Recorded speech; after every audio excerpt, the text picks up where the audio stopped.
Ladies with gentle hands, today we're going to be discussing what makes a good platinum trophy list. Of course, make sure to let us know down in the comments below what makes a good trophy list for you.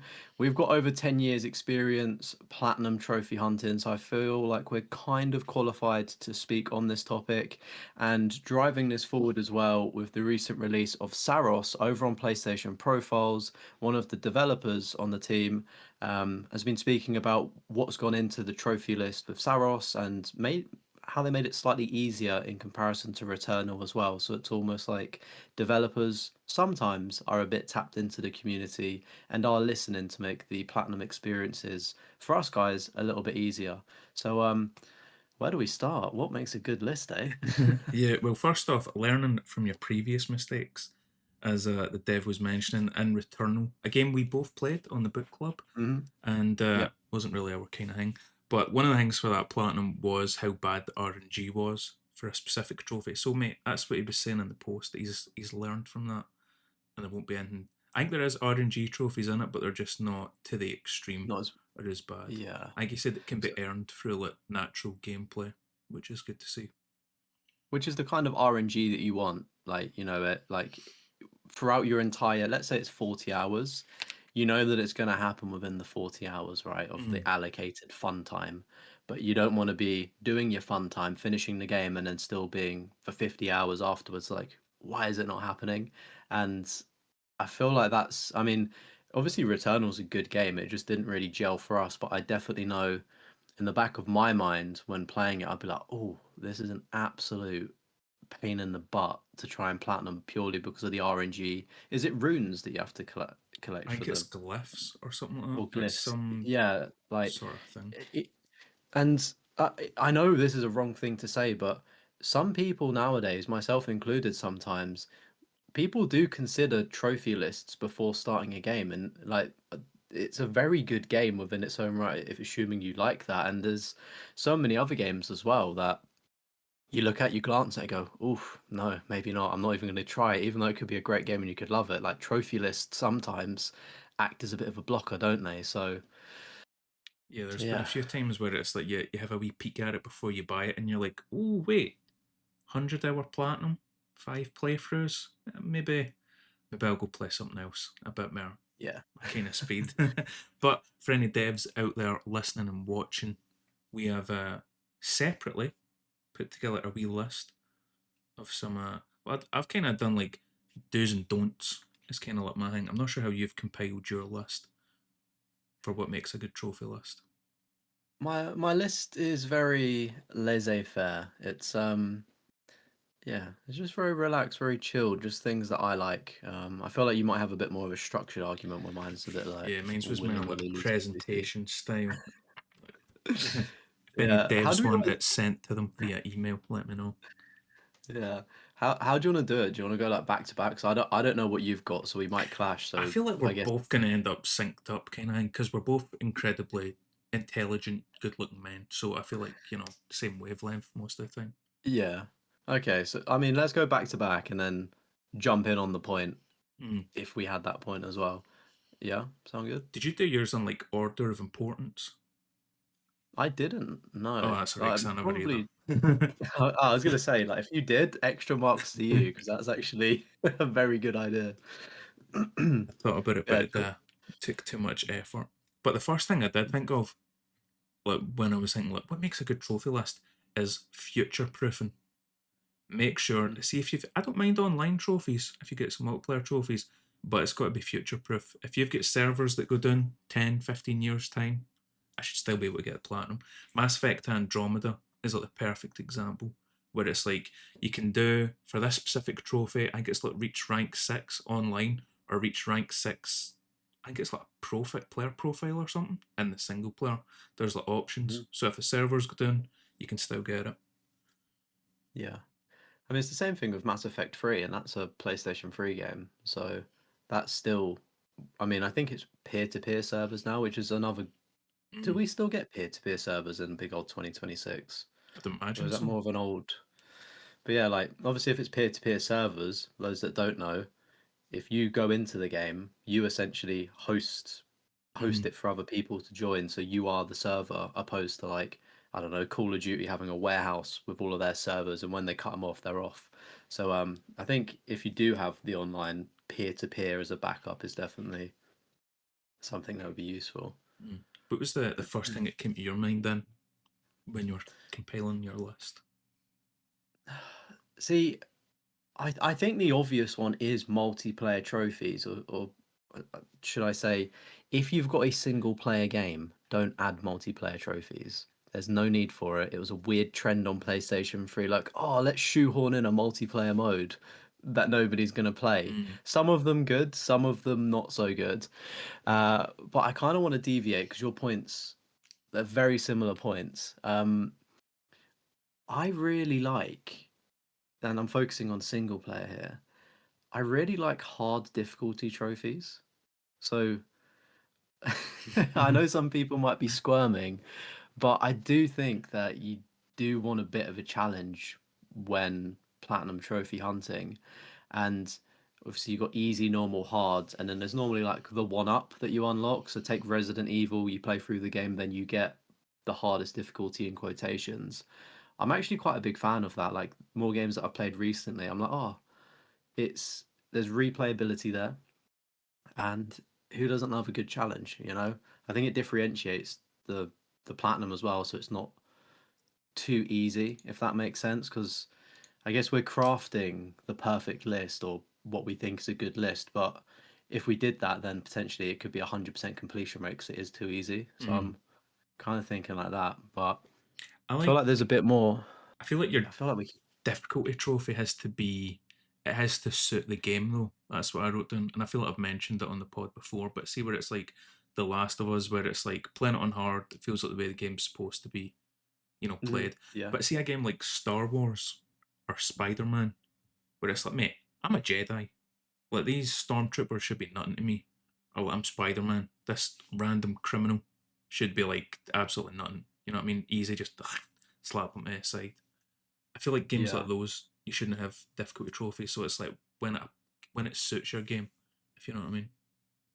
yeah. Like making it relative to to the story of the game. But I feel like I guess it's an extra layer and probably a lot of effort. But who's to say that if you go onto the harder modes, they do some kind of visual or lore change where it's like, right, those stormtroopers actually have like a new type of armor that aren't like you can't just deflect their shots back at them because they've got, I don't know, a lead suit, so it just pings off. Or like Mm. the Spider-Man criminals, like there's obviously loads of various technology from previous villains and alien ships that have crashed. So who's to say that you could integrate that to the story where low-level criminals are somehow getting like, I don't know, bits of body armor which make them a little bit more difficult. Yeah, like But high that's tech probably gear. yeah. But I don't know. That's such a tiny thing. Mm. I So think your idea is better. Just keep it relevant to the game. so do you like Uh, the multiple playthroughs then? See when you're saying about you beat the game once, then you unlock the hardest difficulty. You a fan of the yeah. multiple playthroughs? Again, I feel like I might have fucked this up in a way because I you've raised a very good point. It's very relative on the game, if that makes sense. Like a Spider-Man, it's a one and done for me, and a big don't is please don't add New Game Plus and make that uh in the actual trophy list. Maybe as DLC, fine, Mm. but playing a game, Spider-Man Miles Morales does it. Complete the game, then play it again on New Game Plus to get the platinum. So you're basically just doing another playthrough for the sake of it, and there's no additional trophies to go hand in hand with that. Mm. Um, There's no like, but it's not like two playthroughs are required. It's not like there's a trophy tied to speedrunning where it's like, oh, I can tie the speedrunning trophy into the New Game Plus trophy. Miles Morales yeah, is literally exactly. just New Game Plus. Yeah, or they add more collectibles or something. Do you know what I mean? Just they Mm. just add something because it's like I think that's the whole point of a new game plus, isn't it? To enjoy all of the stuff that you've got and maybe a different type of challenge. Whether that's a difficulty, like new game plus, but the difficulty's harder, there you go. But just yeah, hi, do new game plus, not for me. But yeah, do you know, to be fair though, I feel like even if you have it available from the start, the hardest difficulty. Like I know, as I said, like Resident Evil, you play the game once and unlock it, but I guess that's the nature of those games. But you take like Uncharted or something like that, like it, you can play the hardest difficulty right off rip if you want to, and those being trophies as well. I just think it's a good challenge for Hmm. me. I feel like a game needs to be somewhat difficult because as well, like I've never played Spider-Man on the hardest difficulty, but I'm pretty sure like I think this is an optional thing, but you can what's like the webs, so you have to Oh, like the manually shoot. swing assist. I think that's in two. Yeah, yeah, is that might be an accessibility setting, but something like that is a very it'd probably be a 10 out of 10 platinum at that point. But do you know what I mean? It's just very interesting what you could do with difficulty to any game. So I think Yeah, make it feel a bit I'm more unique. yeah I'm standing firm. That's on the developers too. We're just telling people what we want, right? We don't need to think about how to Yeah, make the don't need. game and how to make it fun. Yeah, for me, difficulty. I think having a challenge in difficulty in there is a must personally. Yeah, I think kind of piggybacking off that, like, does it suit your game? Same with like multiple playthroughs. I feel like if it's a 60-hour open world RPG, I shouldn't need to play it Yeah, twice. Just let me play yeah. through it once. Final Fantasy 16 does that. Did they? Adds very minimal to it. So you're literally just skipping all of the cutscenes and you're still there for 30 hours. Like, what was the point? Same with missable, like, collectibles, missable trophies. See The Witcher 3 in particular, where it's like open world RPG, where it's all about your choices matter, but you need to make specific choices to get these collectibles, and if you don't do it, then actually you miss them out. Like, mate, that's fucking annoying. See, I've only played The Witcher 3 once, but does it reward? So I feel like a lot of times where RPGs and games with those branching paths fall down is they're so big by the time you've finished it, you probably don't really care about doing the other pathway. Or if you do, you don't do it for a few years. Mm. Like, have you ever I've not went like back to it just because it's going to be such like a massive undertaking kind of thing, and yeah, I don't really like using video guides if I can avoid it. And the idea of like sitting there with a guide on for like what's the optimum length on that video? Well, it's a few hours on it for The Witcher or 3. oh, I don't know. I didn't even know he had one. I'm sure, but somebody's got a like a platinum walkthrough, and it's like how to get it done. Mate, it might be like 10 hours or something, but I'm like, fuck that. Yeah, I'm that's not sitting crazy. for a guide for that long. But aye, just making sure it kind of like suits the game is one of the main things. Yeah, I think that's when building the list as like a joint thing. I think that is know the audience, play like know the room. You know. Also, chapter select. Whew, godsend. I, Love it. I yeah, don't mind I was missable about to, collectibles if there's chapter if you got select and I can go back and get it. yeah. If I need to do another full That, playthrough, then it's a pain. that was going to be my sort of caveat to that Witcher point. Like, if you take something like Detroit Become Human, or even sorry, Detroit Become Human versus Heavy Rain. Detroit Become Human chapter select, really easy to do and also really fun to play and replay. Heavy Rain, great game. I just can't get. I can't replay it. I don't know. Like I just can't. Like I know it's a fantastic game, but it's just so slow to get into. But if I had chapter select, then maybe I would just go. Oh, I want to go do this. I want to Mm. go chop off my finger today. Like things like Yeah, I that. can jump back here. So, And then the thing I liked about Detroit, I've still not went back and done the platinum, but it's like when it shows you the wee graph and all the wee like, branches you could have took, yeah, and it's like going yeah. back and then selecting that one. That's kind of cool. But mate, the second most important thing when I was thinking that was that you shouldn't have to leave the game. All collectibles you should be able to find in game in the in game map, either through exploration or let me like buy, go to the shop. No, like PlayStation shop, like in game shop kind of thing, like Assassin's Creed 2, where it's like, alright, this is the collectibles map, and then they'll appear on the map now. And then also making sure trophy descriptions are clear and easy to understand. I shouldn't have to like Google it, but I should never need to leave the game to get the platinum in an ideal world. Yeah, do you remember on PlayStation 3 where it just said hidden trophies and you didn't know what they were? Mm. Or even, mate, there was like, What? I'm trying to think what game it was. There's some games where it's like trophy descriptions just shit, where you don't know what you need to do, and it's like now I need to look up on PSNP what the actual requirements for Yeah. the trophy is. I feel like some people might really like that though, because I'm not that type of gamer, but people really do like minimal hand holding sort of thing, like turning off the heads up display and it just being no prompts. Do you know what I mean? Mm. Like, and just being like, oh, okay, let's just play and see, is that a trophy potentially? Not for me personally, but Yeah, that's not me. Tell me exactly what I need to do and how to get the trophy.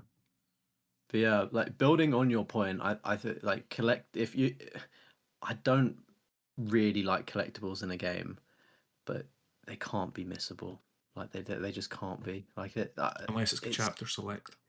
yeah, like unless it's got chapter select, or dependent on the style of your game, assuming it's an RPG, you can go back to every area because one of the issues with Dying Light 1, as great as a game as it is, some of those collectibles are mission specific. So you can only get them in a certain mission. If you've done that mission 20 hours ago, unlucky son, like you're I never nicked. knew You're that. completely, yeah, I'm completely got getting to do a out. full new playthrough for Dying Light. Well, the way that you can get around it is I think if you join a friends lobby, you could, if they've still got the mission available, that's what I did. So you can play in a friends lobby, hope they've got the mission and collect it that way. Um, Damn. so yeah, but it was rough, like rough. Yeah, mate, I never knew that. I'm not touching Dying Light then. I'll probably never go back and get it done. Just the idea of that. Right.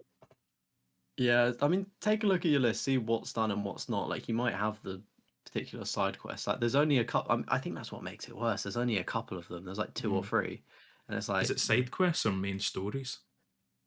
I think it's side quests. It could be main. Like, honestly, off the top of the dome, not 100% sure, but I know that there was something to do with missions where if you didn't pick up that piece of paper, the door locked and you couldn't get back in. Mate, that is absolutely ridiculous.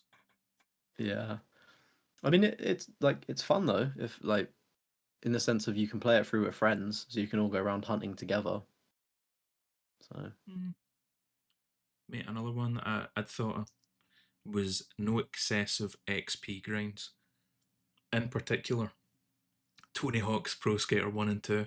After I've 100%ed the base game, I should have enough XP to be max level or enough XP to get the trophy, wherever you're hit a certain level trophy should be. You shouldn't beat the game, have 100% of the game, and then now I'm just grinding XP for an extra.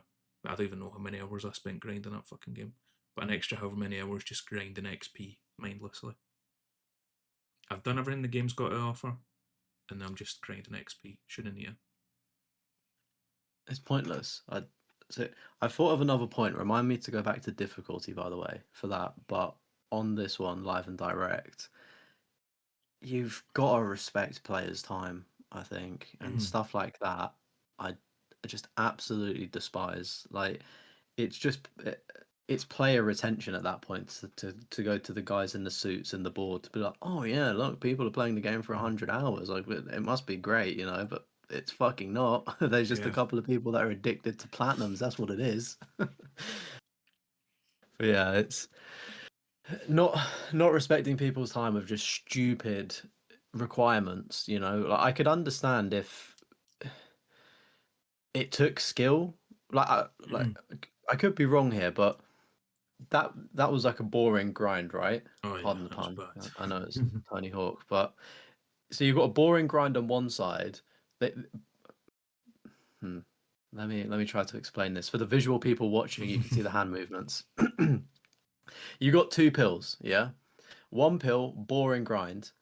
Other pill, kind of difficult, right? Grind, but they both take the same time. I feel like doing the one that's a bit more exciting and difficult, like it's more of a challenge. You feel Oh, your accomplished once you've done brain's it. more engaged kind of thing as well. Yeah, like you may both get to the same point, but to me, like sitting, I don't know, I've done Back for Blood, sitting in a corner for 8 hours is not fun. I'd rather be trying to perform a trick shot 100 times for 8 hours because that's something unique and different. I don't know Mm. if you feel the same in that context for Tony Hawk or if you'd rather just it be the boring grind that it was. Yeah, I don't know. Mate, because there was like difficult trophies in Tony Hawk, and it was like, mate, I'm just slamming my head off a wall trying to figure out how to get this done. Yeah. And see if it was just like an hour of grinding XP. Because, mate, I was like watching films and like TV shows and stuff on a second monitor. I was literally just on autopilot doing the same trick over and over again. I don't know if I probably would have preferred like an actual skill based trophy. I'd probably been going fucking mental over it, but instead of just grinding, just boring shit over and over again. Because I feel like as well when we're earning these platinums, right? You want it's about storytelling as well. To go, oh yeah, just sat there for 8 hours, watched a few films. You might not even remember the film you've watched it because you've probably just de-associated from it. But Yeah. if there was that really hard grind that you had to do to like a four-piece combo or something that's like needs to be picture perfect for everything. Now that's a fucking story to tell, Oh and you yeah, can mate. flex I that. remember I think it was called Get Theirs or something like that. There was the one at the school, and then there was the one at the mall. They were fucking solid. They took ages, but so rewarding when I'd finally done them. Hmm. Whereas Yeah, grinding to like that level 100, I think it was just let it's finally over. The war's yeah. done. I can finally relax. What did you get for doing it? Or besides the trophy, did you get like a skin or something at least? I think so. Or Maybe like a like this is port the or other. something. Yeah, like this is my other problem with things with like excessive mindless grinds is like you don't even really get rewarded that. It's just like, oh, yeah, there you go. Yeah, the thing was, you also don't get like a fuck ton of. Like, I was playing online and like winning pretty much most games I was in, and you don't get that much XP. So it's like, mate, see to do work grinding, it would take fucking ages to 100. I guess one of the ones where it's like, I don't know if they thought their online would have like popped off more than what it did, or it would be more enjoyable Maybe. kind of thing, you know? Yeah. Thinking maybe they had like Skate 3 was back in the day popping Because off. I'm thinking, see, when I'm saying like grinding for like XP, mind World War Two Call of Duty you had to hit prestige. Yeah. I didn't think that was that bad. See as like a trophy, Yeah. but we played it at launch. See if it was like you wanted to get that trophy now. Lee, mate, that would not be a good experience. I don't think. Yeah. But then again, maybe this makes me sound like a prick, but don't play Call of Duty that's 15 years old. Maybe play it at launch. Mm-hmm. Uh, I don't know. I feel like part of the thing is though, you can still play online for it. Obviously, if it becomes unobtainable, then that's just the unfortunate thing because it is a multiplayer game. Like it, do you know what I mean? That's COD Mm-hmm. sort of thing. So you expect those multiplayer trophies. But yeah, I enjoy the Reach Prestige one. Obviously Reach Prestige 10. I think that would be Oh, that's a big no-no. yeah, Like fuck that's that. like even if you love the game, like it's not 2010, like Modern Warfare 2. We're not I we're don't not think getting I've. 10th I don't think Prestige. I ever hit 10th prestige. Did you know I hit Prestige Master? I think in either Black Ops 1 or Black Ops 2. I definitely did it on one, then I got super close on the other one. I think it No, was Black Ops 2 I think because you got like the three skulls. yeah, I think MW3 I got like 6th prestige or 7th prestige. I think that'd been like the absolute highest I ever got in any COD.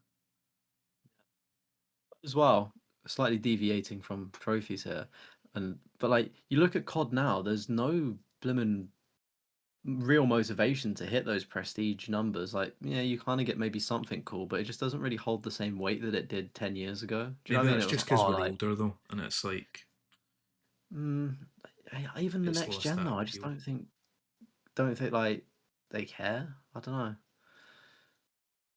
I'm not. but I don't know.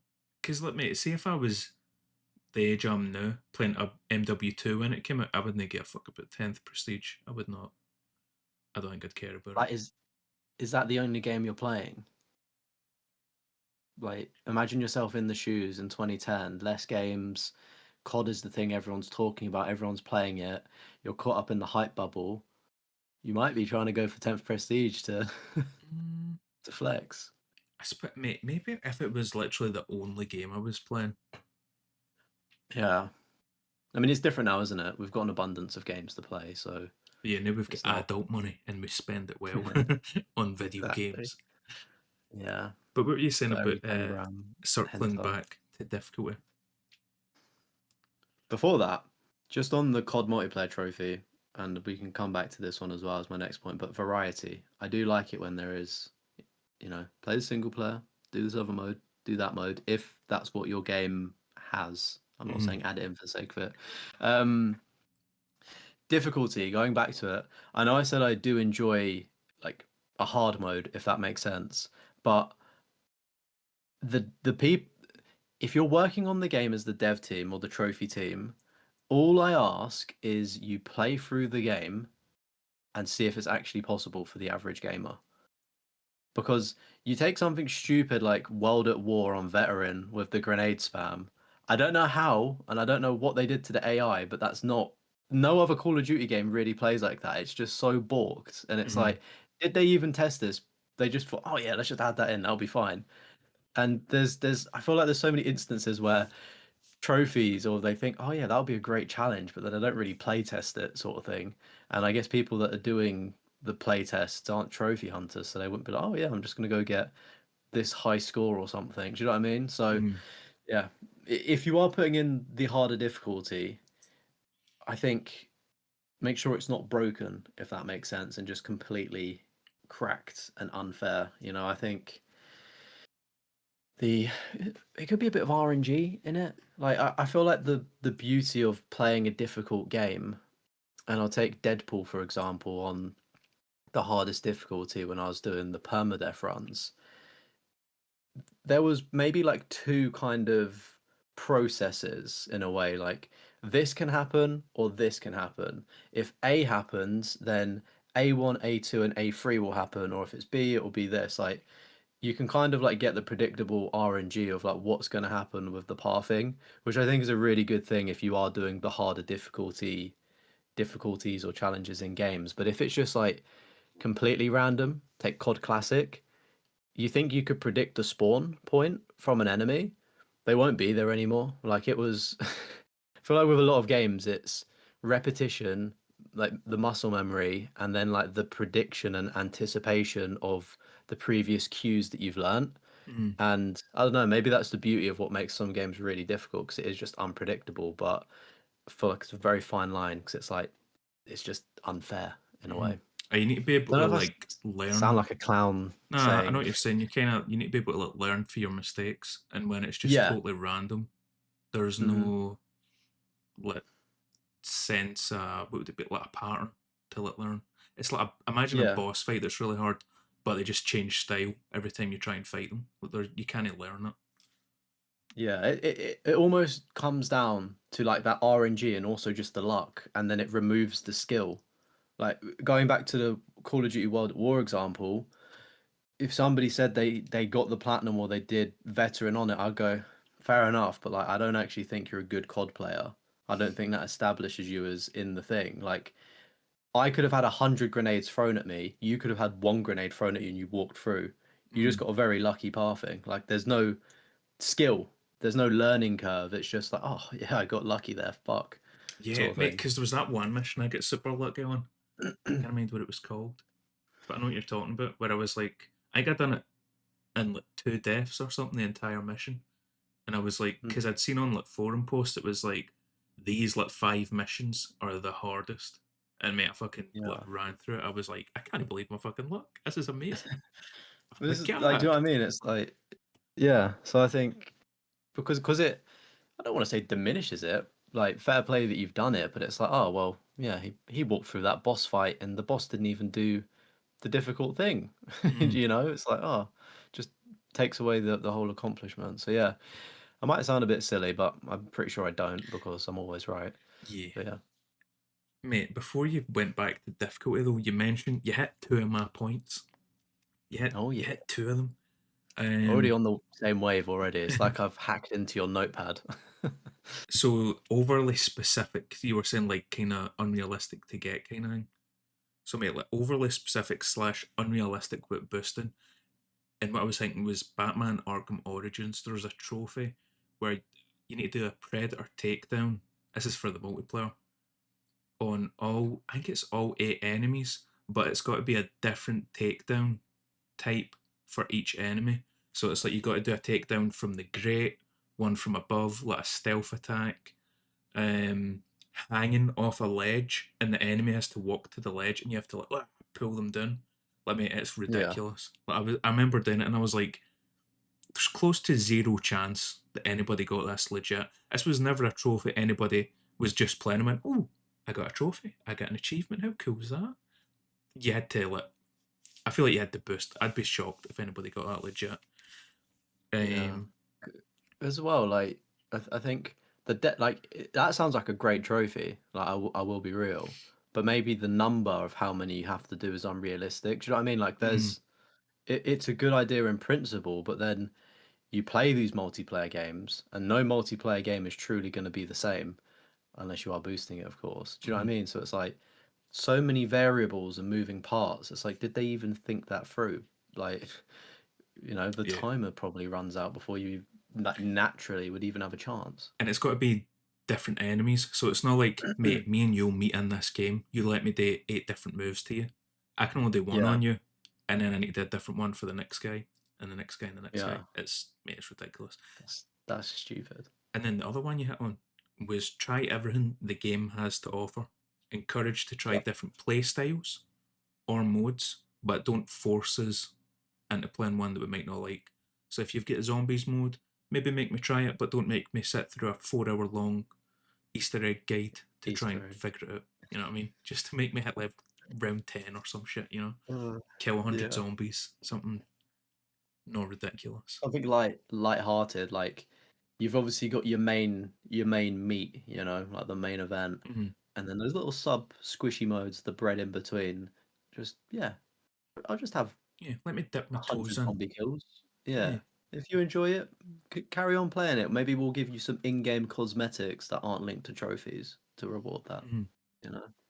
So with the game mode and like play styles as well, I'm trying like Splinter Cell, for example, you get like the different play styles. You get like Ghost, which is like you don't hurt anybody, you don't kill anybody, you don't knock anybody out. You are a ghost. You just sneak through. And then I think it's like Panther or something. Is when it's like you sneak but you also kill. And then I forget what the other one is. Oh, I think it's like Bear or something like that. And it's like just full on assault. You just fucking shoot everything. Something like that. Where it's like, don't make me play through the entire game Ghost style. Well, I mean, for Splinter Cell, it's fine because that's kind of what Splinter Cell is. But like, don't force me into it. Let me just do my own thing.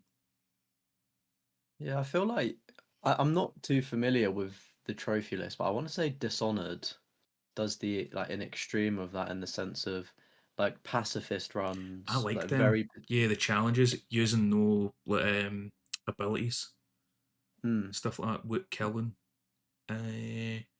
Does that fall into the same category though? Because like those are full playthroughs, but I feel like the difference is it's probably actually a really good game where you do want to try those approaches. I feel like with that though, it's like more a challenge, if you know what I mean, Right. Yeah. than like a play style. That's the way I kind of Okay. see it, if you know what I mean. Yeah. Because I mean, I think I guess one of like a big inspiration recently in what I've been playing and platinuming is Mass Effect, and I'm a very rigid gamer. Like I like what I like, and I like the way that I want to play, if that makes sense. Like if I want to shoot things, I want to shoot things. However, I don't mind testing out the other classes and abilities when it's like, oh, you only need to get 15 kills. Like I think there's like Mm-hmm. levels to it. Like if you are going to put those things in, don't make it 1,000. Don't make it something where you're actually grinding something that somebody could hate playing as. Just a very balanced approach, and I feel like Mass Effect, those trophy lists hit it really well because it's like, yeah, try this out. You've got multiple teammates as well, so you can kind of farm it a little bit so it happens quickly, and then before you know it, you've learned how to play the game a lot better as well. Yeah, you shouldn't be So forced into like playing as a biotic. If that ain't yeah, really your kind of thing, you just want to be like a soldier or a is it like a sentinel or a vanguard or something, which is like kind of the mix of the two, some shit like that. yeah. But I mean that's the thing. Like, I'm very just simple in the sense of like, I'll just like shooting a gun, but then I don't mind the odd ability sort of thing, if that makes sense. And it's like, oh, Mm-hmm. okay, like it's kind of dipping my toes, and it goes, oh, do you know what? I might actually start doing this because actually I never would have thought to play this Mm-hmm. because it's quite overwhelming if you're start like trying a new play style. So, Yeah, what did you go for on Mass Effect? What was your style? Or your ability kind of thing? Your build? mate, I don't know. I've forgotten the name. I can't remember what it's called, but it's like I think it's either Sentinel or Vanguard or some shit like that. But it's like you get the biotic abilities, but you also get like the gun abilities. Yeah, it was maybe Sentinel, I think. I started with a heavy pistol and a shotgun, um, Is that maybe like an which I engineer wasn't. or something? Yeah, I'm sure somebody in the comments could let us know, but I wasn't towards the mid and end game when I did get the assault rifle. I was like, oh, this is a lot better and like upgrades, but it was pretty rough at the start. Literally just having a pistol and a shotgun. And at those initial points of the game, I was like, oh, I kind of just wish I picked the soldier where I had access to everything because like it wasn't an issue. Like I didn't hate the game from it, but I feel like kind you were of kind could of have missing soured it. it. Yeah. Yeah, especially if you like, I was doing it on insanity at one point, and I was literally just running around with a pistol. I was like, "This is like, I've messed up here. This is stupid." Like a challenge video. What else you Yeah. got for your list that you've Hmm. pointed? Collectibles. Mm-hmm. Let me land. They need to be done in a way where they're not overwhelming, and you don't have to get them all, such as something stupid like Assassin's Creed Valhalla, Or where like it's shards and infamous. where it's a very big grind. One thing that I would say is if you are putting collectibles, maybe if you, I know you mentioned Assassin's Creed 2 where you could buy the treasure maps and it puts it on, but um, did I say Assassin's Creed or Infamous? I did say Assassin's Creed, right? You said Assassin's Creed Valhalla, and then Yeah, I said the infamous shards. yeah. Okay, perfect. I was thinking, did I say it? No? Because Infamous First Light does the collectibles well, where they're all on the map and they're all tracked, sort of thing. Just Mm. yeah, First Light is the one. So I do think if you are going to have collectibles, if there's a very good tracker and easy ways to set waypoints to them, then great. That's always a plus if it suits the game style. I feel like I've lost my train of thought now. Um, don't have a lot of collectibles and make them worthwhile if that makes sense. Like Mm-hmm. I'm playing through Pragmata at the minute, and do I normally care about collectibles? No. If I really cared, would I watch a lore video from some sucker that's collected all 1,000 hidden things and I watch their video for 10 minutes? I'd probably do that, right? Um, but there's just something about it, like the way that the collectibles work in Pragmata. It's like, oh, okay, cool. I'm going to get a new suit to unlock, very similar to Spider-Man in a way. It's like you're getting rewarded instantly by doing, whereas you get something like Assassin's Creed, and it's just like, yeah, nice. Like you got a feather. Like don't get me You get wrong, the you wee do get feather a outfit. costume. Like yeah, like you do get a costume at the end of it, but it was just like it kind of needs to have those like little bits of psychology, like those little bit of rewards every so often. You go, oh yeah, that's cool. I got this. Oh yeah, that's cool. I got this. I wonder what happens if I get that. Like you, Mm. you want to spark the natural curiosity in a player and get them to buy into it. To be like, I actually want to do that. You got to trick us, right? You got to pull our pants down and trick us into doing it. We, you know what I mean? The We thing, want to uh, voluntarily. Um, the thing I wrote for collectibles was make them fun, something that's like unique to the character. So like similar yeah. to Spider-Man, when you grab, mate, I was actually looking forward to grabbing the backpacks because it's like I grab the Mm, backpack and it's like, ah, here's my library card. Da-da-da. He says like a wee thing, and then you can look at it and stuff. And he'll just pull out fucking random shit out the bags, and it's like fun. And he does like the wee quips and stuff. Same with yeah. it's a shit game, but The Walking Dead, The Escapists, mate, horrible game. But the collectibles in that, it's like the actual graphic novels. Oh, okay. And I was like, mate, That's that's cool. actually kind of cool, you know? So It something is. that's cool. Give me cool stuff. I Could don't you know read? how else Yeah. to word that. Could you read through the graphic novels, or was it just like the Yeah, front it cover? was just like the big front cover. Kind of. All right.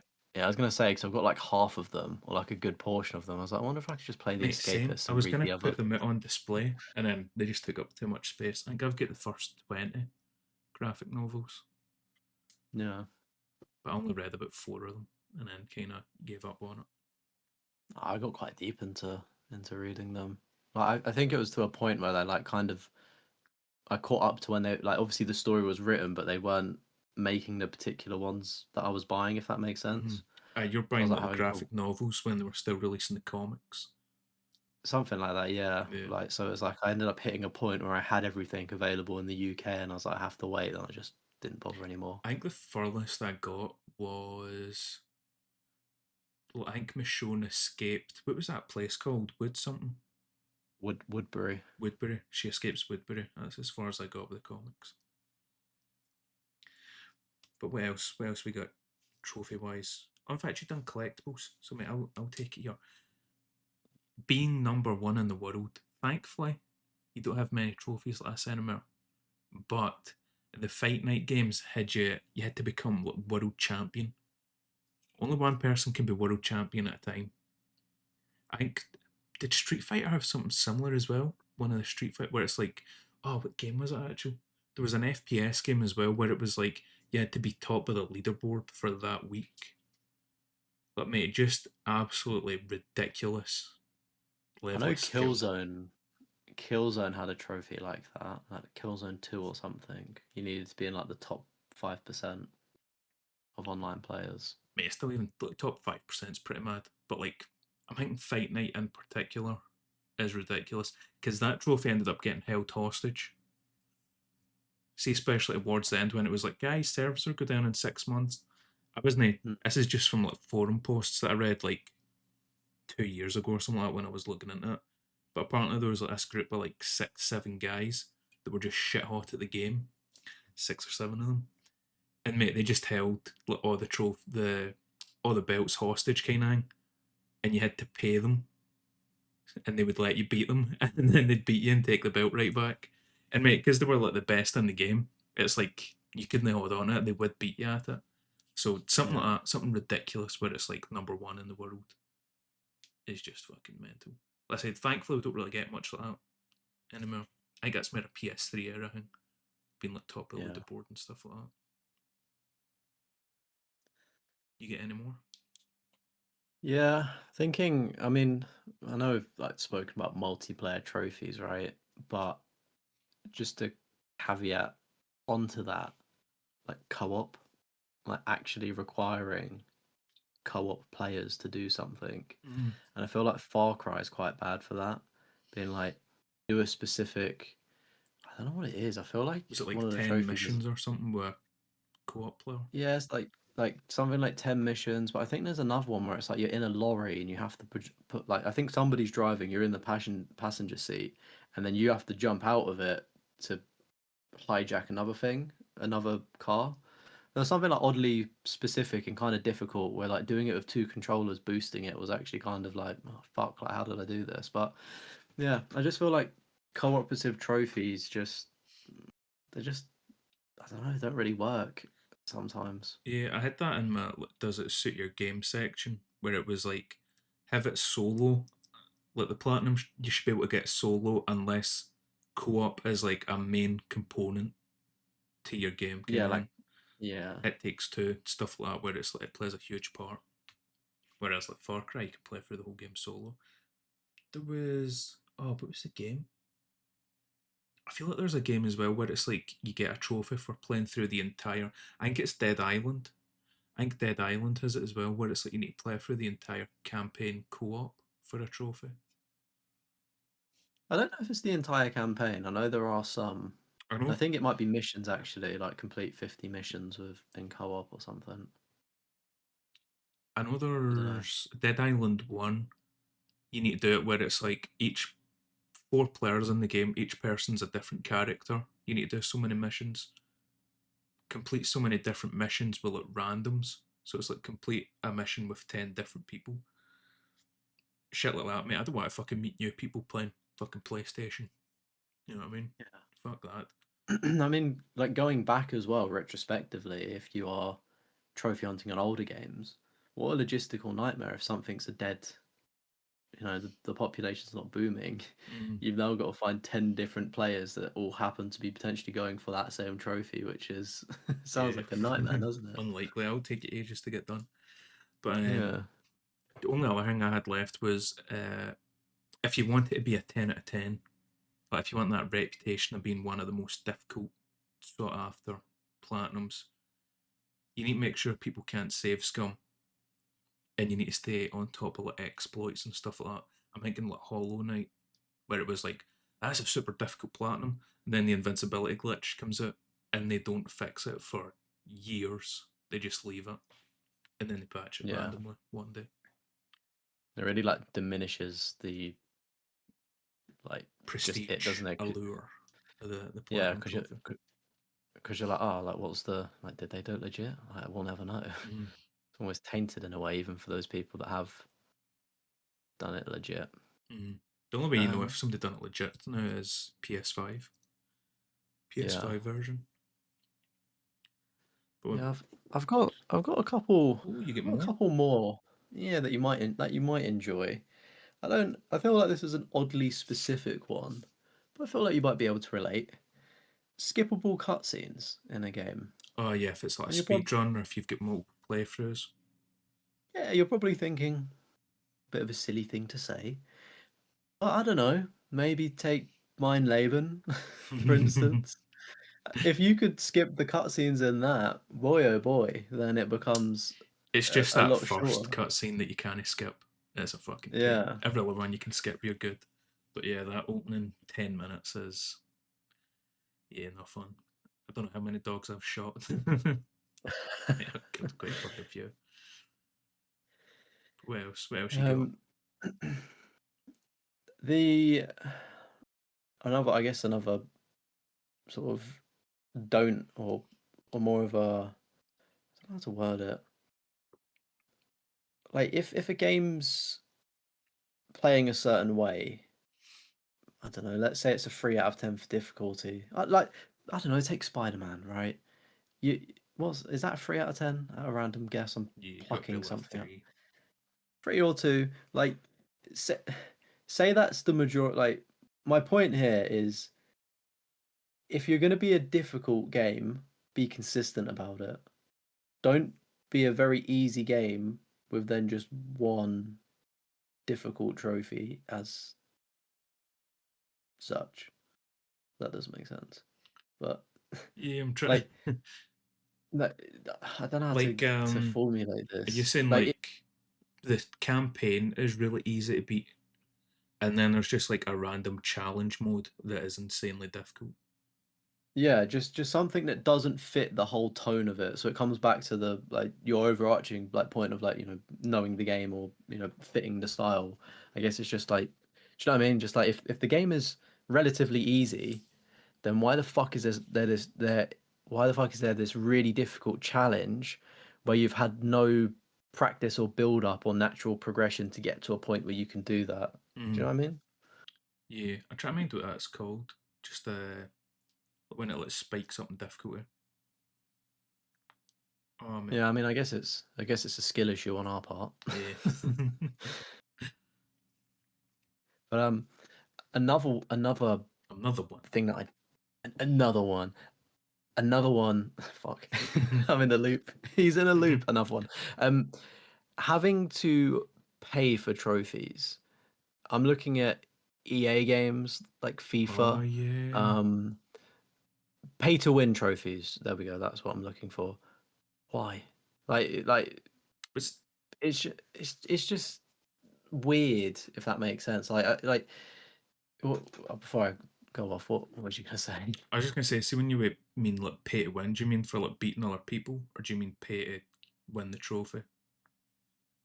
So you can either sit there for 100 hours and grind out in-game currency, or you can upload £20 of real money and buy the thing that you need. Yeah, that's what I done for FIFA, whatever it was, Yeah. 22, And 23, something. so yeah, it's like some of the Volta football side mode. Like it was a fucking side mode as well. Nobody even played it. So it was like, oh yeah, grind 100 hours or pay us Mate, 20 quid to buy the in-game that stuff. goes back to making us grind out game modes that we don't want to fucking play. See that pro clubs, top of the pyramid? Yeah. Mate, that's a fucking piss take. Ah, that is brutal. I guess if you like pro clubs though, and you get it naturally, it's not Yeah, I'm bad. sure But I if you know what you love mean. pro clubs, you enjoy Yeah. it, but As as a casual, it's it's the so worst. difficult. I hate that. Like the top percentile of people, and like the thing is as well, just on that, if you won your final game, for those that don't know, you need to get to the top division in FIFA. Like you play as the players on pro clubs, right? You Mm. get to the top division, and then you have 5 playoff games to get to like the elite division. So like I don't know, the top of the top, the best of the best, the top 1%. You need to win 5 games in a row back to back. No drawing, like 5 straight wins. Um, and say you get your 5th win, or just any win for that matter, but the other team rage quits, lose the progress, lose the run, doesn't count, which is crazy. Yeah, Like something that's on a knife edge of like you need to be good, you need to get everything right, like you need to play as a team, for then it just to be ruined by almost like I guess it's a bug in a way, like and it just never yeah. gets fixed, or like I don't know, it being a draw and not going to extra time, but then the previous round goes to draws and extra time. It's like the discrepancies in consistency is crazy. I mean, that's been an But issue for on ages with FIFA. yeah, yeah. I do honestly think I said it last year, but I think that the FIFA 26 was the last one because I've not touched it in many months. Clip this, But send them it in November. yeah, clip it, send it to me. Whoops. But the with the new FIFA, they kind of integrated it last year, but this year it was in your face. There was a trophy for purchasing the premium season pass, which again, get 500k of in-game currency. And don't get me wrong, it's kind of easy to get currency these days in FIFA, but you're basically faced with the choice of, do I get a better team for 500k, which is the logical thing, like Mm. to be, you need to invest in your team to get better, or do I buy a season pass for 500k, not upgrade my team, and then get mediocre rewards? Like it's just a very like the entry level's so high that they are pretty much forcing people to go, oh, it's only £7, like you can afford that, can't you? Just put it on. Um, Yeah. and not only with that, you have to complete the season pass, and they're time limited as well. So Mate, not Fall not only Guys are had you, that as well. You need to complete the season pass. I'm like, I've got better shit to be doing with my time. yeah. So that's like kind of a two-in-one trophy type, is like fucking paying for a pass to even have access and the opportunity to get a trophy, and then it's time limited. You know. Yeah, it's Um, ridiculous. it's fucked. I would wait, obviously, when FIFA's go, like the new one comes out at the end of it, it's just like an end of life season, which has no expiry date a lot of the time. So it's probably the best to, if you are going to do that, you've got unlimited time more or less to hit the end level Yeah, but if you of it. try the Volta stuff, then you're fucked because you just can't Oh get yeah, anything. You don't get any like, bonus reward points or anything. yeah. I mean, thankfully, Volta isn't really a thing now. Yeah, probably one of the only good things they've done in FIFA recently. So is You that us think? on a trophy list? You get in-house tad? Um, I just, I, f- I feel like there's so much. What if we do a rundown? What have we got on? Future proofing it So shouldn't have to leave the game. Does it suit your yeah. game? No Hmm. excessive XP grinds. Try everything the game has to offer. Fun collectibles. Overly specific / unrealistic without boosting. Number one in the world. 10 out of 10. And then no RNG is my entire list. Yeah. I'm just trying to think. There's probably so many more. Obviously, we do read all the comments and stuff, and you can comment on Spotify. Can you do that on Apple as well? Don't If you're think so. listening on over on there, Mate, I need to maybe. actually keep an eye. I get an email something about mate, they were adding video to Apple, and I was like, Cool. result, and then it's like you can't upload it specifically to Apple Podcast. You need to upload it to an RSS feed or some shit and do it that way. Right. Nah, fuck that. Yeah. Um. Oh, see, I think one of the cool things, maybe this was like 10 years ago or something like that. But do you know when like trophies were generally hidden and you couldn't toggle them on or off Mm. like you can on PS5 now? I kind of like the community side of it, if that makes sense. Like trying to work out what it is. I know that kind of goes against part of like what you've said earlier about, oh, I don't want to have to leave the game and stuff. But I don't know, I kind of like like community aspect of like maybe like trying to figure out a puzzle or like an Easter egg. I guess that's very like relevant to like I don't know Call of Duty. Yeah, I don't think people really doing that with trophies though, that much. I mean I wasn't really around on PSNP forums and like notice boards, but surely like back then there would be, you know, people talking in discussions. Like I can't even remember there was like guides that just flat out said how to get them though. maybe like I'm thinking of like take Dispatch, right? That launched with a bug trophy, so thumbs down for that. Great game, but thumbs down. But I really wanted to get the platinum because it was the last game I needed to wrap up my platinum for every year, and I was like in the forums constantly and just talking to people, being like, "Oh, has anybody tried this?" Like, I kind of like that in a weird way, even though it was the game's fault for being broken. I think that's just the being a bit more connected with the community is my point. Aye, it's like the community are together trying to solve a puzzle because you had it with PlayStation Stars. Remember that? And you had like the little campaigns, and there'd be like Mm, PS Plus Premium. You've got to play these 5 games, but they wouldn't tell you what the game is. They would just give like a weird description, like "Girl flies" or some shit. And it's like, right, yeah, what game could this be? Right, it's a PS Plus game that we can download, and it's about a last flying. All right, it's fucking make up a name. Flying Girl 2.0. There you go. Boom, solved. Also, not that easy to solve. But shit like that. I know what you mean, where it's like community aspect coming together. But I just feel like when it yeah, comes to getting my platinum, I shouldn't need to leave the PlayStation ecosystem. Let me just pull up trophy, see what it is, boom, go get it. yeah. I would say one thing as well is don't change the trophy requirements Oh, post yeah. game. And I'm looking at you, Helldivers, too, because everyone that played that game at launch got their platinum trophy in probably like I don't know 40 to 50 hours, and somebody like me that didn't get it for a while and several updates happened, meaning the ship got upgraded. The trophies for upgrading the ship to the max level was now just put behind another 20 to 30 hours, which isn't the worst thing in the world because it is a great game and I enjoyed every second of it, but it was more so the principle of like an even playing field for all Mm. consistently. Yeah, I had a much easier time getting the platinum than what you would have done. Yeah, yeah, But mate, speaking of trophy lists, you review trophy lists, PSNP lists. yeah, So I'm curious. We've spoke about game lists. Let's talk about players' trophy lists. What makes a good trophy list when you're going through somebody's list? I was going to say something, but I don't know. I was going to say I watched one of your streams.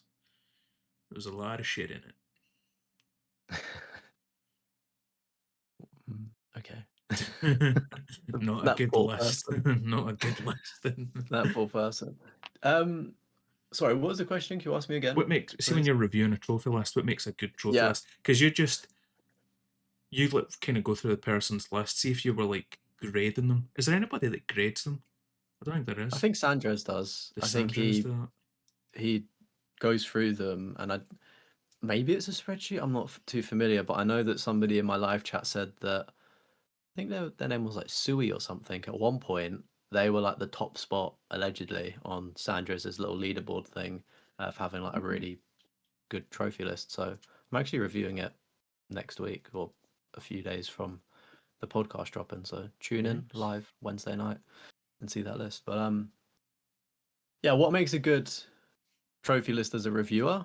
I guess it's easier when you can speak to the person in the live chat. Obviously, not always, and you don't know the context. But I just assume that people enjoy what they're playing. You know, I think as long as people are having fun, then it's a good list. If that makes sense. No, I'm joking. That's not my answer. That was the political answer. What makes a good list? I think the obvious thing is it's quality over quantity. I don't necessarily have a problem with shovelware, but I do have a problem with doing a quadruple stack of shovelware, Mm. if that makes sense. You know, you've spent 4 minutes on the same game 4 times for a platinum, and when you're looking at lists sometimes that have done this quite a lot, it's really difficult to celebrate the achievements of the really good games that they've got hidden within that, if that makes sense. Um, so I'd say very minimal shovelware. You know, everyone's allowed to have a little blip, and I know there are some. And when I'm saying this, when I say shovelware, I mean you click a button and you get the platinum in a minute or something. I respect that there are some shorter games that may take 30 minutes to an hour that have high percentages, and I get that. That's fine. Like I've done some of those, they're quite cool and funny. But yeah, Yeah, some of them, by the way, some like high percentage games are still look good. are good. Mate, see, I love point and click games, but just by Mm, the nature of what point and click games are, the percentage on them is like 80-90%. yeah. It's okay if you do like a hentai one though. They're fine to do. But yeah, so I think very minimal shovelware where possible. As somebody that's reformed and doesn't do auto pops anymore, I just don't really like seeing them unless it's a game that is just unfair and stupid, then fair enough. Like, I don't know, take Call of Duty Modern Warfare 3 2023, getting 50k zombie kills or like Back for Blood. Like stupid grinds kind of do warrant the auto pop, but if it's just like Spider-Man, you're booting that up again. Why? Yeah, you Play played it. the inferior version just to get the platinum pop going 45. That the only auto pop I don't mind is like the Modern Warfare 3, where it's like you done everything on the PS5, like when it was the Call of Duty launcher, and you never even Yeah. got a platinum trophy for it. But then just Now you're randomly now one you're day getting it. they get its own stack with platinum and you just pop it. I think that's fine. Yeah. So yeah, minimal shovelware, minimal auto pops or no auto pops for that matter, with the few No exceptions. multi stacks. Um, multi. Oh, what like The different regions, region yeah. stack? Yeah. It. Do you know what though? Some people do the Yakuza games in Japanese, and I think that's cool as fuck, alongside the normal ones. And I feel like it's a completely different experience. So I don't know how I feel on the region thing. I I feel think like the you can region probably thing's just only change the language in game though. no. I think it's actually like it's fully in Japanese as well. Yeah, but is that not just like an option you could toggle on like the UK version of the game?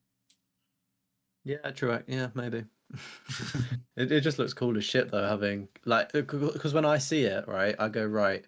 I like to think that they've played the game. Obviously, it's a Japanese region game, but they've not put it in English, if that makes sense. Like it's in Japanese Mm-hmm. through and through, and like maybe that's what people do to like almost prove to be like, look, you know, I could have done the English stack but changed the language to Japanese, but like, I think it's just a little bit cooler having it in on the Japanese stack. I think it's when people do this Uh, shovelware multi-stack where yeah, it's like you've made two different PlayStation accounts in different regions and bought this game just to get this fucking platinum trophy again.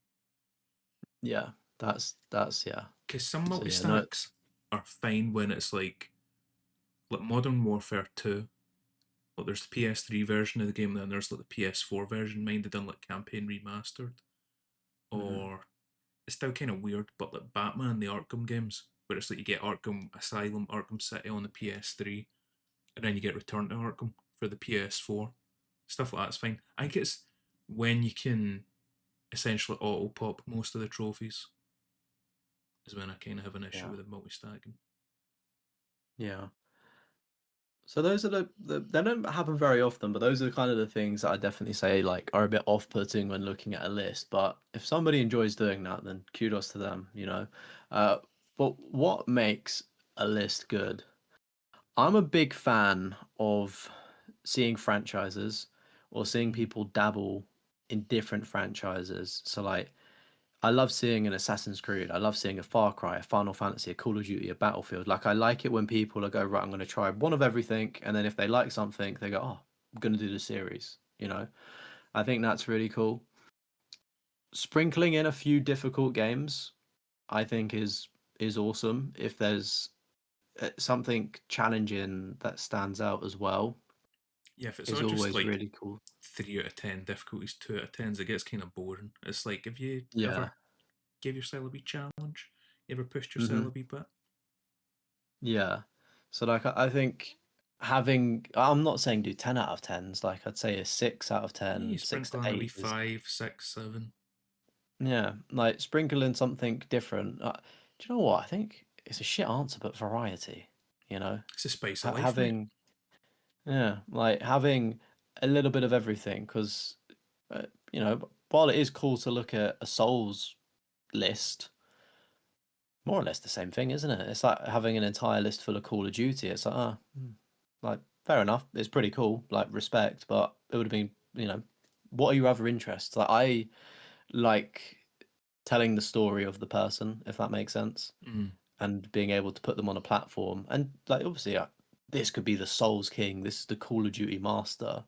That's the story. Like that's cool. But then I'm also intrigued to know, do you play anything else? Do you like sports? You know, do you like some rich story narrative games, or do you strictly just play like FPS online games sort of thing? Yeah. I don't know if I'm answering this question very well. I know you like it when they've got full series of like a game complete, but you also want to see them like not just stick to that, go experiment with different stuff. Throw in a wee Yeah, RPG, a wee FPS game, a wee tactical game. yeah, exactly. Like you normally see like bunches of things. You know, I don't expect people to get every single Assassin's Creed game, but at least if you've played like the Holy Trinity, you know, of the good ones, then What's the Holy great. Trinity of good Assassin's Creed games for you? Assassin's Creed 2, Assassin's Creed Brotherhood. Um, I I mean, I would. I've not got the platinum myself, but I would probably say Black Flag as well Mm. is I mean, if you said like like. Valhalla Odyssey or some shit, I was going to Hold up, strangle hold you up, through a screen. hold up. Origins, I think is a very good Assassin's Creed game. Like the first reboot RPG in Egypt. Like that actually had a Yeah. decent story. Wasn't too long. Like it It's was. the It best peaked. of a bad bunch, is what I would say. Yeah, but I still think it was really good. Like, I'd Mm. say that was like one of the better Assassin's Creed games that we've had in a very long time. Mate, I still need to go back to them, but for me it'd be like two Brotherhood, Revelations. Revelations could get swapped out though for. I I hated that. That was like the biggest pile of dog shit, I See, thought. I've only ever I, played through it once, and it was when I was a kid. So that's what I'm saying. I need to go back and play it. Three doesn't stand a chance. I didn't like three. It was way too long to get into. I Also, liked Connor three. just fucking moaning all the time. Really? See. I liked three. I thought it was, I don't know, just a cozy game for me that I played Mm. like during winter in those winter months. Mate, So I'd I probably put didn't mind it. Syndicate. You know, I liked Syndicate. We've totally went off topic here. Yeah, but you're asking me follow-up questions. Stick to the script. Well, no, yeah, like having a group of games. Obviously, if it's a short franchise like BioShock, you got BioShock One Yeah, and the Two, trilogy. like sort of thing. Um, Also Lego games. I do like seeing somebody just having a, whether it's like, you know, a few of them or just at least one. I think it's also like a really cool thing to see. Um, really respect sports-based titles or fighting games. I think they're quite notoriously difficult and require a lot of skill to get those platinums. So that's always a nice surprise. What like while it is boring on paper, there's kind of like the respect to be like, I know that you had to get to the top league to do that or grind that out for 500 hours. Like fair play. Yeah, 'cause it's one of the ones where it's like people, like as gamers, always look down on people that play sports titles. Like, oh, they just play FIFA, they just play Madden, whatever.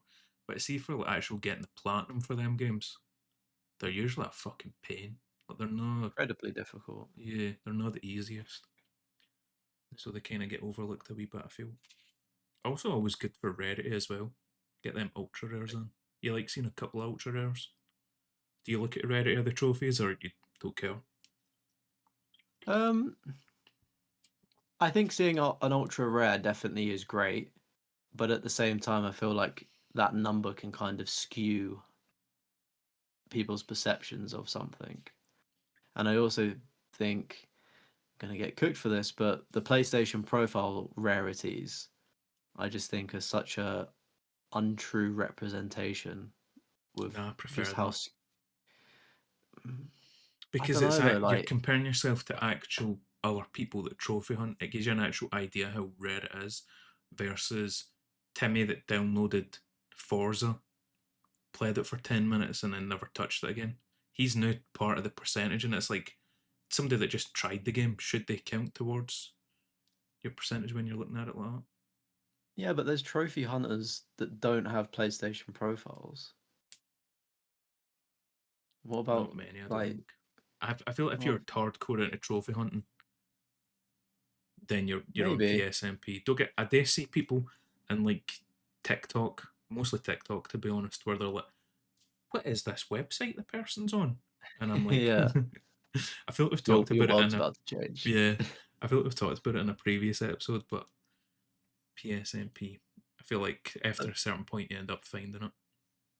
But like, don't you think that if you see a higher percentage to a game, you almost automatically assume that it's shit or it's lesser of a title, or is that just a me complex? How high would you say? Like Like I'm, Bloodborne's like a 10% for the platinum. or what's it on PSNP? No, it's I think it's 10% on PSNP. Oh right. Hold on. I don't, right, take this example, right? Ninja Gaiden 2 Black, 0.5% ultra rare platinum on PlayStation directly, right? You go over to PSNP, it's a 6.5% very rare. I know it's still under 10%, so it's like that kind of falls into the yeah, like that's still good, it's still low. But it's so difficult and it's just a 6.5. Like it almost diminishes the shit that you've gone through to get it, I find. Like if I'm doing these trophies and I'm not seeing the ultra rare directly on my console and I saw something that's a rare or very rare, I'm like, well, what's the point of even flexing it? Like you want to flex an ultra rare, I think, personally, especially if it's a 10 out of 10 or 9 out of 10. You're saying about flexing it, but it's not that rare amongst trophy hunters. You know what I mean? Like you're comparing yourself against people that ain't trophy hunting. Mm. It's like somebody that came like ninth in the Olympics, going down their park and doing sprints, just smashing everybody, being like, "I'm mate the fucking best."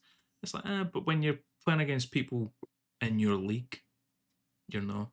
If that makes sense.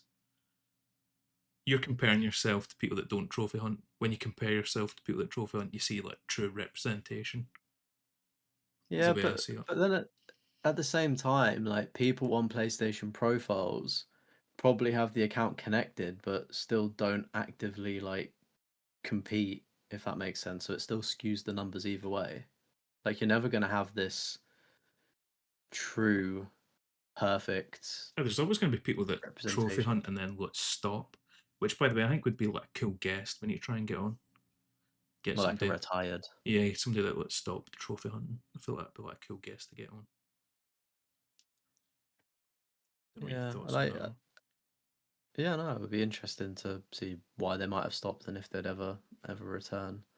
But like, do you kind of see what I mean though? Like when there's an absolutely like banging game and it's like I don't know 50%. Like what's The Last of Us? That's got to be high. Like that's a banging game, but it's like Last of Us Remastered is an ultra rare.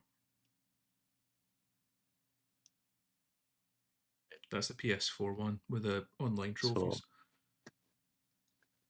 trying to see what the See if would the Rarity Platinum trophy put you off playing a game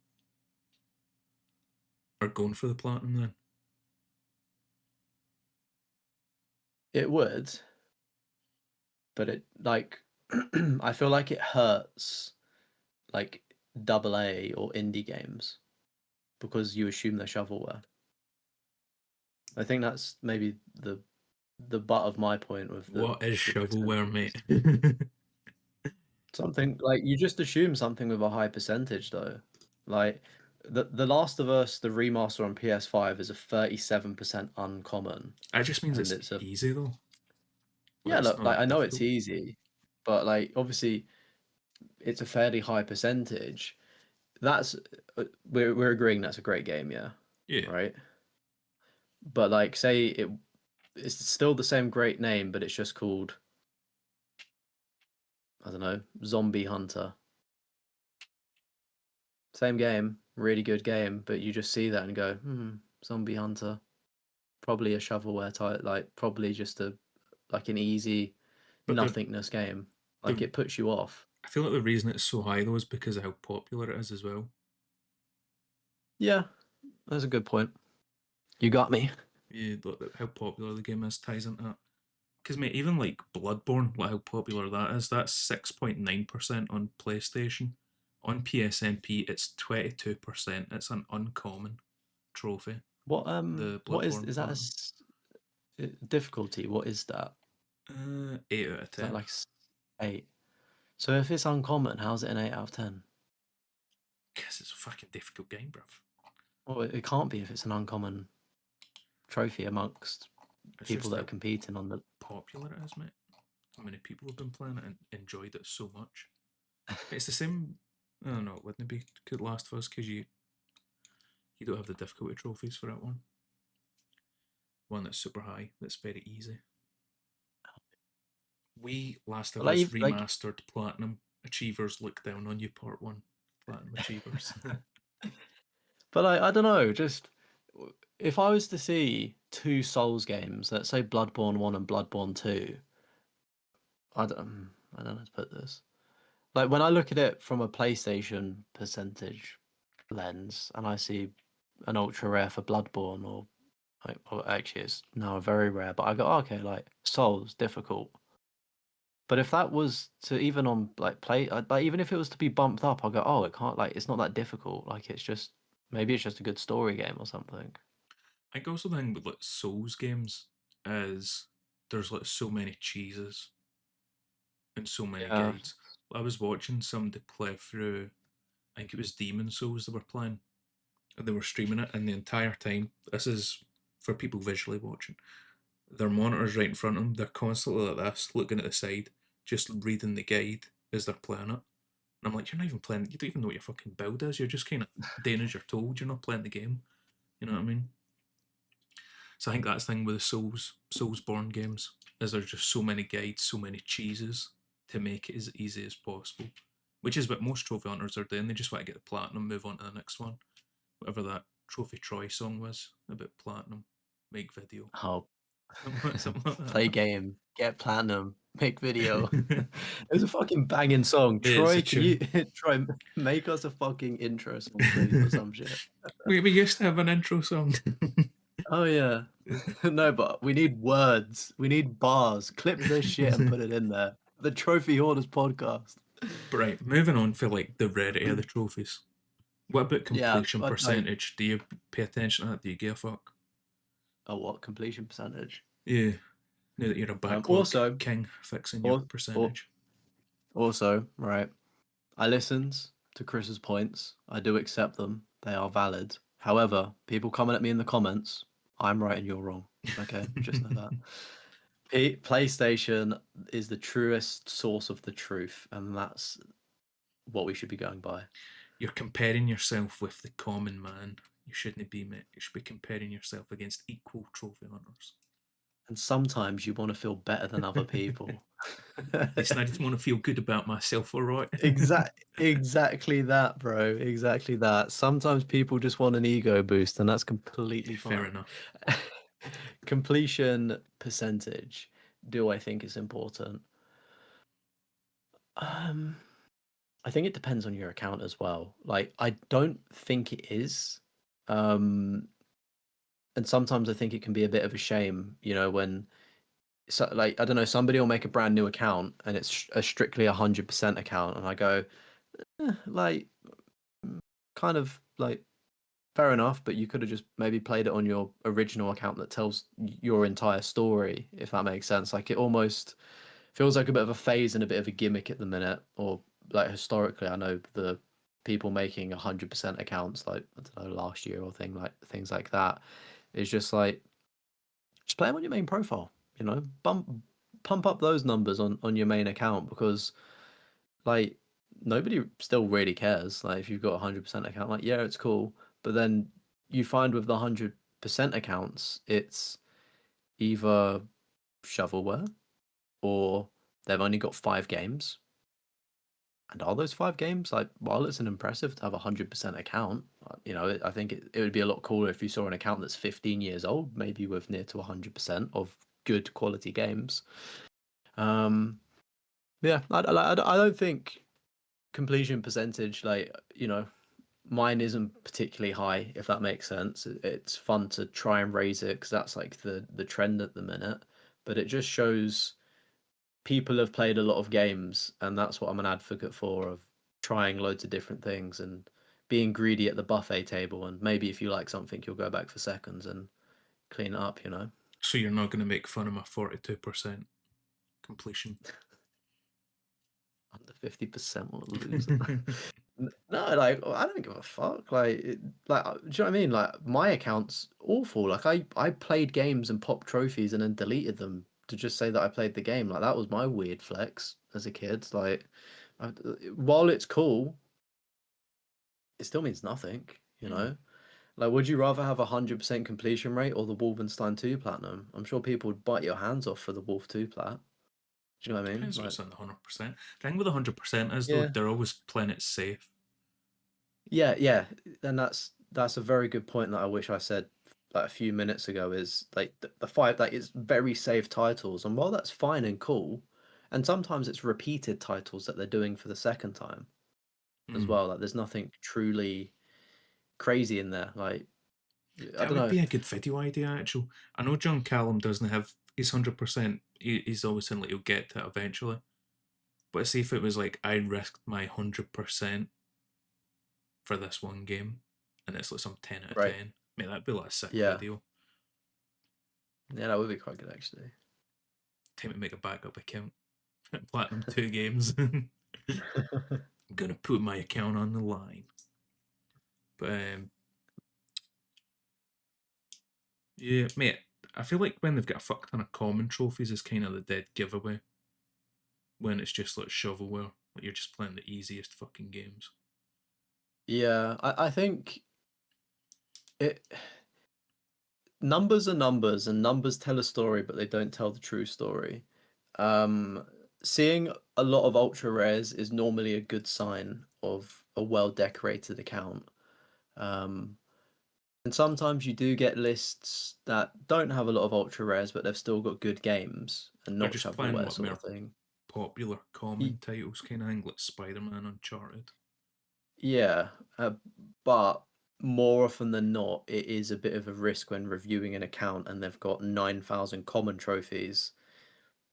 We're probably in for shovelware central potentially, of like 5 stacks of the same jumping taco game or something. Um, Big fan of quizzes as well. Quiz this, Quiz quiz Fizz, that. Quiz Gold, Quiz Great Britain. Just quiz everything. Oh, speaking of, I think you was in the stream last night. I said that I, and also you, collectively as the Trophy Hoarders podcast, we were going to make a video game, just make a Yeah, shovelware I said title. we need to sponsor a game. Yeah, not I think we could generally make a game. I feel like you're. Nah, Can't be that hard. I think it's probably a lot more difficult than what you think. Mate, Platin Adam's the Really? man to hit up. He went to, don't know if it's college or uni for like game dev, mind when he was on. I'm not saying it has to be a good game. It's just going to be a PNG of a trophy, and you click it, and then you get 100 trophies. Like, Mate, all you're the a trophy shitting that holder. we've done on shovelware trophies throughout the years, and then it's just like boom, If you want a shovelware game. payday, Trophy Hoarders 1, Trophy Hoarders 2, we could have a trilogy. Yeah, mate, I'd Can't be. be that hard to upload. Like you think of the puzzle games, they're like 2D pictures that you click. It can't be that hard. I don't know. I feel like, yeah, I don't know. Like, you could even outsource it. Like, hire somebody off Fiverr. I know we've had bad experiences, We've but had like bad there's people. experiences with Fiverr. But like, you could hire somebody that programs and say, "Oh, mate, could you make me this game with this format so I can upload it to the store?" They go, "Yeah," and it would be shit as well. So See, to be fair, there it is ties some in really perfectly. shit games like something about their grandma. You know what I'm talking about? Oh, like, is it like I slept with my dead grandma or Yeah, 8 or something something like like that. that? Mate, you know what? Yeah. I'd be down to. This is like a mad project. I'd be down to do a game as like an FMV game. Yeah. That would be fucking sick. I'd be down to do that. Maybe we could be so meta, we could record a podcast episode, you know, like the Goosebumps, like pick your page Yeah. books, right? And I think Black Mirror on Netflix did the interactive movie. We could record a podcast episode but people pick what direction they want to go down. But that's what I'm thinking. Like Late Shift. Did you ever play that game? I did, yeah. I couldn't tell you anything about Mate, that would be it. like a sick like game to make though. Like in that style FMV where you just pick the choice. Yeah. You need a filmmaker though, if you know anybody that's ever made a film. You need Yeah, somebody like I know that. a few. Yeah. Mate, that'd be Definitely cool. plausible. I don't know how expensive it would be getting it onto the PlayStation store and stuff like that. I think that's probably where the problem is. Yeah. It'd probably be a lot. But yeah, mate, that would be fucking sick. Making your own game. It would need to be something super easy though, like an FMV kind of thing. Mate, we've Yeah. just keep fucking going off track this episode. Yeah, but speaking of like the like reviewing trophy lists, I know that's more my bag than yours, but if you're taking a browse or you're watching me stream or somebody else stream, and as a viewer, like what do you think makes a good PlayStation Profiles Platinum List review? What makes a good or like a standout? Yeah, or like what you would want to see, or I don't know, if even if you would want to craft your list a particular way, like, you know, I think when they've basically got trying to more flip the ultra question on you. rares than platinums, that's always Yeah. interesting. I like seeing that. Um, Completion percentage, I don't really care about. Some people, you know what? Some people say about hidden trophies. What people hiding trophies on their account. I don't know. I kind of see what they're talking about, but as somebody that has a bunch of trophies hidden, I don't really care about anybody else's. But some people see it as like people cheating kind of thing, and then they've like Why? removed it so they don't get fucked on the leaderboards, stuff like that. No. I don't know. Shovelware is like the big thing. Shovelware and auto pops. Outside that, I don't care. As long as you're platinum in actual games. Just don't invite Matrix Lord in and debate me on what a real fucking game is. But yeah, no shovelware, no auto pops. It's like the big thing. Good amount of platinums. I'd say like over 100. I like to see. Yeah. But I don't really. I don't think I could review people's trophy lists. Like there was a guy in my stream one time. I think it was during like Wolfenstein 2. And he was like, he mentioned these PSNP, and I was like, mate, I'll go check it out. Like, I need to sit for this 10-minute fucking cutscene in Wolfenstein. And I was like, oh mate, he's got like seen. You know what I like to see? People that have got platinums for games that I want or that I wish I got. Because Yeah, he yeah. had the James Bond platinums, and I was like, oh mate, I'm so jealous. Stuff like that I like to see when they've got games in common with you that you can relate with, that you've been through the shit. You know, Yeah. Yeah, no, I like that one. I think as well, like similar to what you said there, like I think half of the beauty is discovering games or being like, oh, that's got a platinum. Oh, wait, that looks really cool. Like, what's that? Like, that's also probably half of the fun of reviewing somebody's list of, you know, whether it jogs a memory of like, oh, I've not done that I yet, bought that game and I've or still not touched it. yeah, exactly. So yeah, things like that is always like really enjoyable. I don't think Like I I'm trying could to think. review people's trophy lists though. I feel like I would just be mean. It's just how you package it, you know. Like for instance, the way that Sandra's does it, it'll be like roasting your trophy lists, so it's I need something to watch a completely Sandra's different. video. I'm gonna add it to the notes board. Because I feel like Very, we've very mentioned him a goated. few times and I've never. Obviously, I know the name. He's like popular, Mm, but I just never watched them. yeah, good guy, good videos. Would recommend. Same with there was somebody else as well.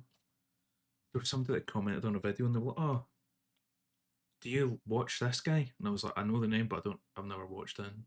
Can't remember who it was. Joel. That's who it was. It was the Joel MZ. I was like, mate, I know the name. I know he's fucking big in the scene, but I've never. I don't really What watch that many. Jolums? Yeah, Joel MZ. I don't know. Is that how you say his name? Joelms?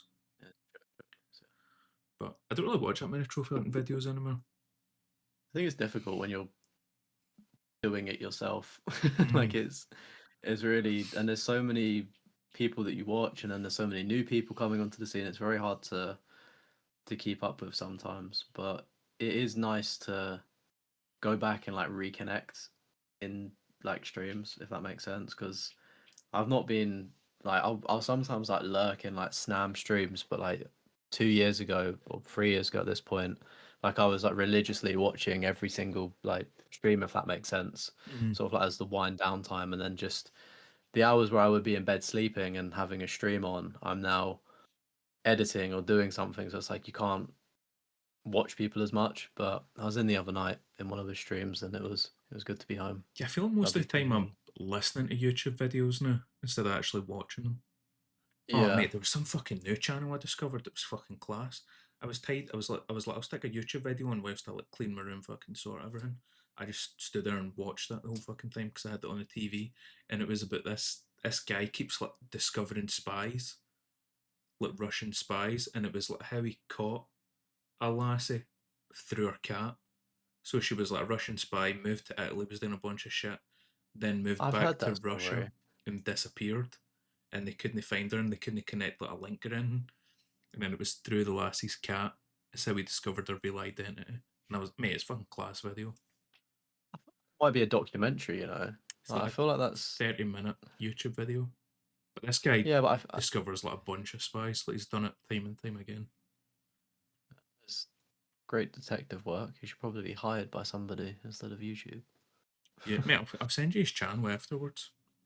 I But have he's I got a have bunch heard of that good story, videos. but like I don't know if somebody's retold it or if I've seen that or if it is actually like a separate documentary on Netflix or something. Or it was a documentary, then I saw somebody reviewed a document. Like, do you know what I mean? Yeah. Mate, One some of of the those kind of Netflix videos. documentaries are fucking shit though. See where it's like I watched. I can't remember what it was. There was one. I think it was something to do with a hotel. Do you know what I'm talking about? I think it's in like New York or something. Starts with a C maybe. Cecil Yeah, the Hotel, Cecil Hotel. I remember the watching a haunted one. YouTube video on it, what, 3, 4 years ago, and it was like maybe like 40 minutes long or some shit, and I got all the info for that. And then Netflix did a documentary which is like 5, 6 parts or some shit, just stretched it right out. And then the worst thing is they get random YouTube people in to like talk about it that don't even fucking know her. And it's like, oh mate, but we're gonna fucking go off on a tangent here. But I hate like the YouTube like crime documentary shit. And see when they're like describing something that they have no way of knowing if it happened, where it's like she was walking down the street looking forward to tomorrow. She was happy and cheery walking down the street. That's her final fucking moments. You don't know if she was happy, cheery. She could have been depressed as fuck walking down that street. Shit like that. Does my tits in.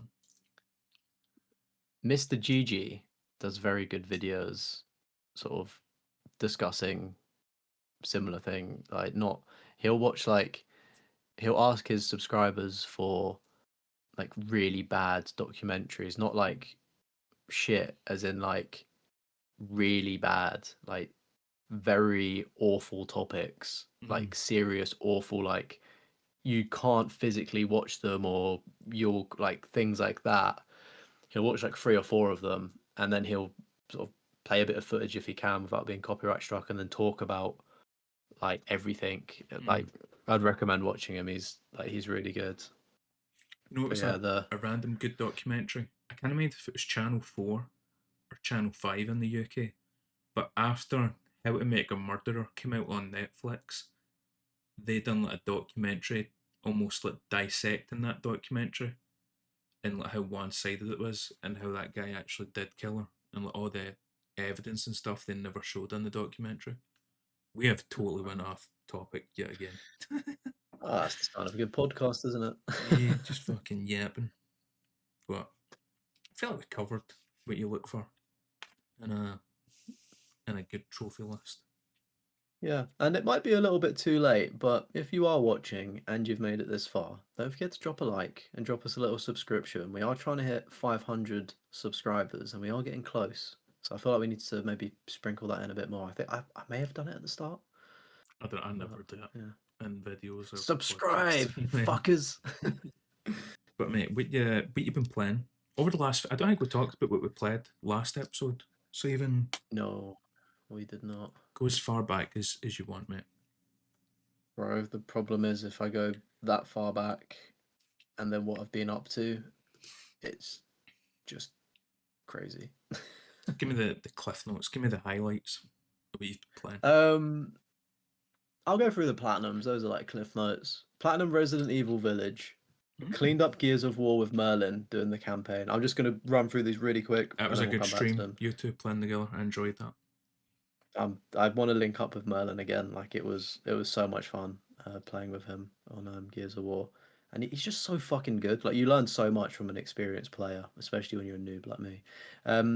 Middle Earth, Shadow of Mordor, Platinum. Oof, need to go back Played a and bit do of that. Resident Evil 6 with you. We need to Yeah, we reload the Chris. beat Leon's campaign. We've started. I think we're maybe like a quarter of the way, halfway through Chris's campaign. About halfway, yeah. I think Halfway. one more stream and we'd probably finish Chris. I'm off on Monday. Oh, in fact, you'll be away, won't you? Yeah. Demon Slayer 2 Platinum. Got the 100% for Gone Home. Control was Platinumed. Mass Effect 2 was Platinumed. Tried Sifu and just couldn't be fucked with it again. 100% in Contrast. Played a little bit of Death Stranding 2 and Ninja Gaiden 2. Literally for 5 minutes. I just couldn't focus on anything. Platinum Speedball. Platinum Titanfall 2. Been playing Pragmata. Fucking W. Went back to Dragon Ball Raging Blast and got a few trophies, but that's still just fucking crazy.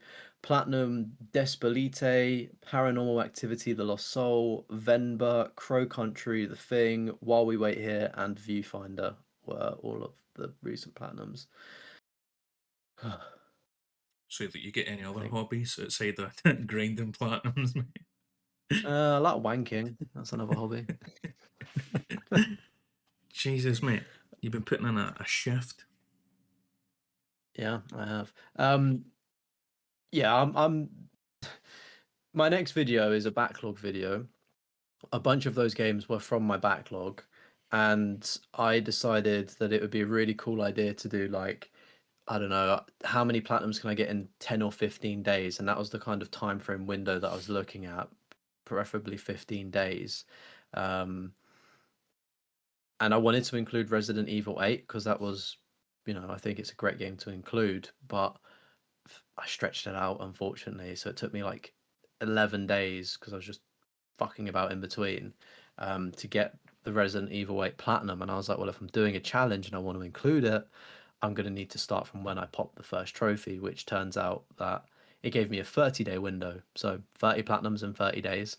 So kind of had to go with that, that challenge sort of thing. But realistically, I probably had about less than 15 days to try and actually make this work, if that makes sense, because I just took too long on Resi.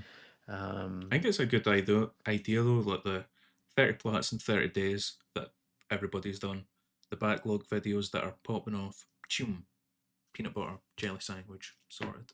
Yeah. Again, I feel we've spoken about the Michael Jackson story in Prince, right? Thinking about a Oh song. yeah, he woke up in the middle of the night, he's like, I need to get this done because if I don't, Prince Mhm. will. Exactly, and that's how I feel in this niche. Like that idea came to me randomly. I was like, "Fuck!" Like, how many have I done? Like trophy 1, 2, 3, 4. I was like, "How many days has it been?" Okay, 1, 2, 3, 4. I was like, "I can do something here." Like, there's been enough of a window to try and smush the two because I think trying to elevate as a YouTuber and get better. Backlogs are doing well, but there's an abundance of backlogs. Like it's great. I love watching them, but there's a lot of them now. How can it be different? Pick a popular topic, throw it in there. You could do A to Z platinum challenge, but with your backlog. All of these challenges you can do with your backlog, people. Free content. So yeah, hoping that goes well. But that's kind of what I've been doing, and it's been crazy. And trying to play new games on top of that, like Pragmata as well. It was so nice to play something that wasn't a backlog title, like a fresh game, like a brand new stinking game, which I think I have played some new games this year, but I can't remember them. So Yeah, I can't think of new releases. like Big new I've definitely releases. played, like surely I must have played a new release this year maybe. Mine's A. That get DLC, That free DLC. did it. Yeah, Yeah. Actually, I don't think I have actually played a new game that's released in 2026. I don't think I have, to be fair. I won't be Yeah, saying that come the end of May, though. Let me tell you that, boys and girls. May is going to be a good month. We're going to be eating good. yeah.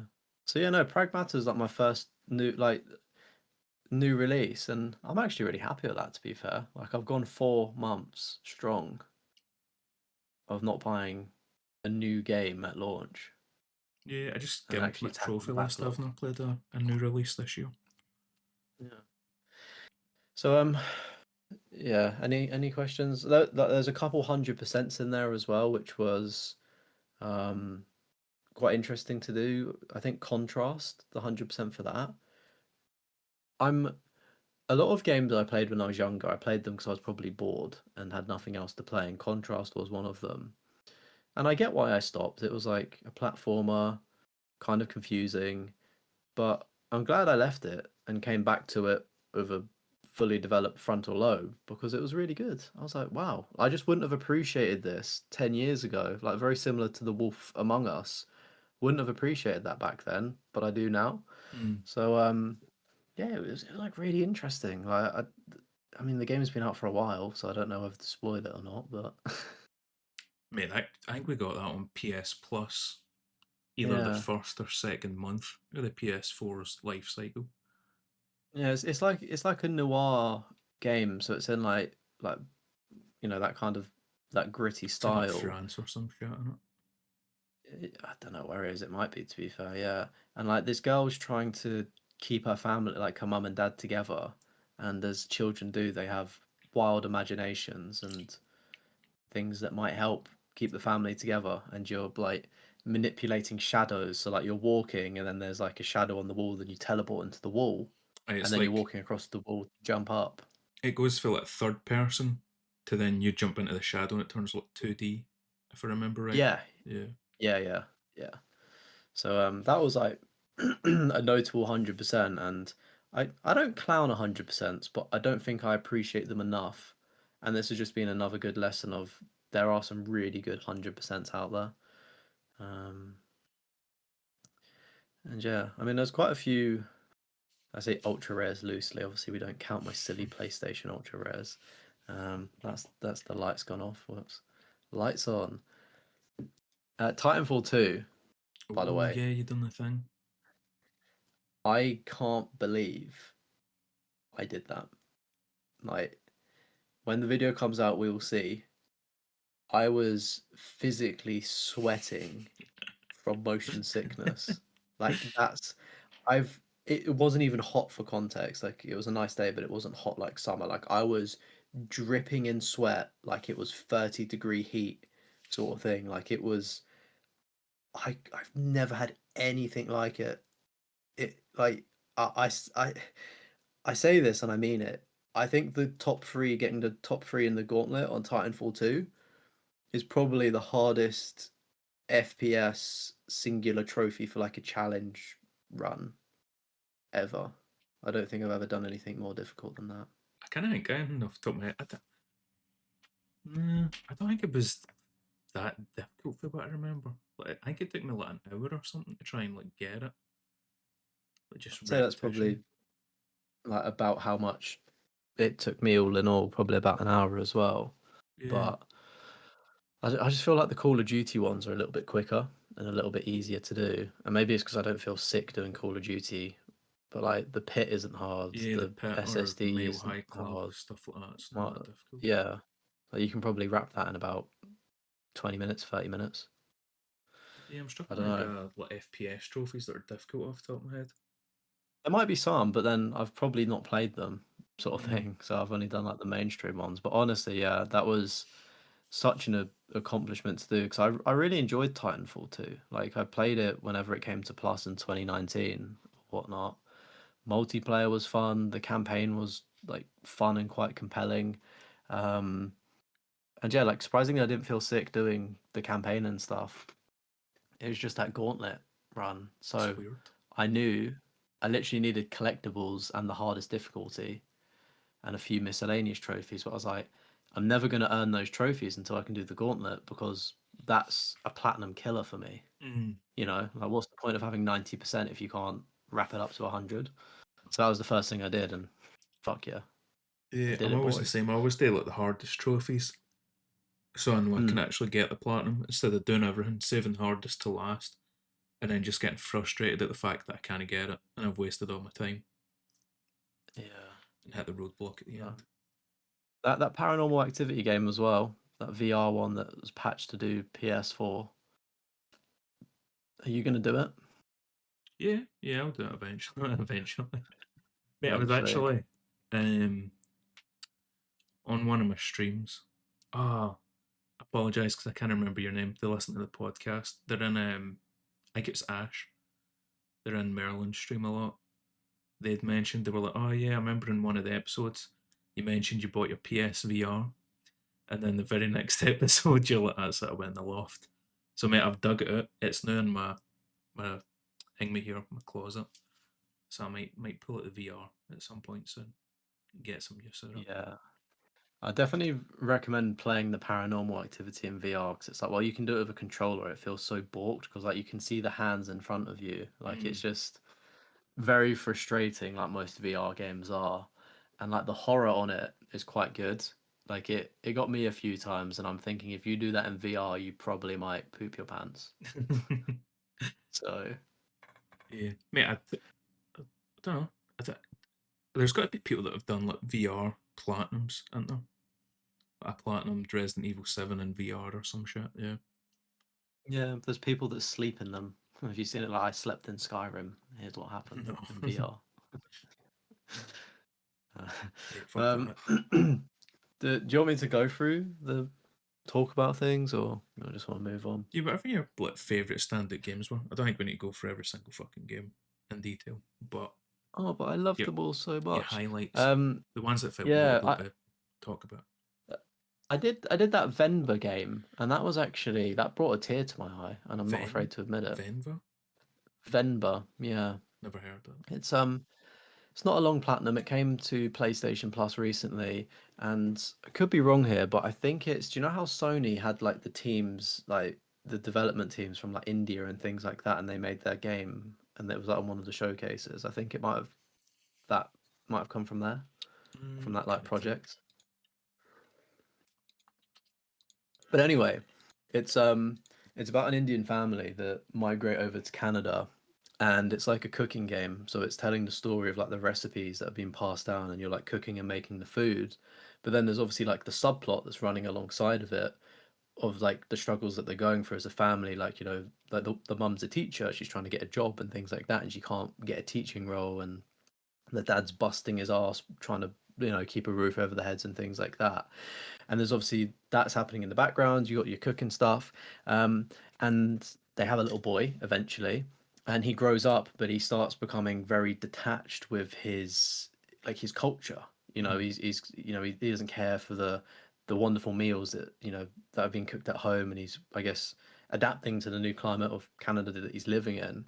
And he goes off to like university and things like that, and it was just like really sad to see because as somebody that's been to uni and you know, you see your mum waving to you, it's quite an emotional thing. And like, I knew that my mum was upset when I went to uni, obviously happy for me, but upset that she's lost her little treasure for a few years. Um, and like seeing the game from the mum's perspective, I was like, oh, that's probably what my mum felt, you know, because Mm. like we're so excited to go to uni and have this new life experience. And their whole thing that they've grown inside them for 9 months and nurtured for 18 years is just go, yeah, see ya. I'm Um, out. Peace. yeah, see you later. You know, and it must be so difficult for parents. So like, it was just like this is the fucking cooking game, by the way. This is just the plot behind it, and it just grabbed me. And then he said he's gonna come home from uni for dinner one day. So like the entire mission is cooking up like this 5 course meal. And I'd actually love to. I learned some things. So I'm gonna try and implement them into the kitchen, see if any of the Venba recipes work for me. Ooh, But you cook up this nice like 5 6 course that could be meal. like a wee members only video. It could be. It could be. I've still got a cooking video. I've not edited for the members, Oh. but I'm too scared to post it because it just looked like shit. I made a state. um, and yeah, so like she's cooked this meal, and then it like obviously cutscene and whatnot, and like the kid never shows up for the meal that the mum's just grafted like the entire day. Like she's not seen the son in months. She was gassed about him coming home, and then like she just falls asleep outside like on the balcony waiting, and then gets the text like, "Oh, sorry, I can't make it." And I'm just like, You little bastard. yeah, I was like, you little fucking shit. My heart's breaking here. I was like, if that was my mum, she'd be so upset. And a tear came out. It was crazy. Um, it was a really good game. It's like, it's really like short sort of thing. It's very easy to follow. But it was just like, it was a great narrative. You know, it was very gripping. Um, Despolite. Crow Con How was that? Despot. Des- World Cup game. I remember Platin Adam talking about that. Yeah, it kind of it's about the qualifiers, I think, in Ecuador. So it like uses the backdrop of football and that like qualifying period, but it's a lot more than that.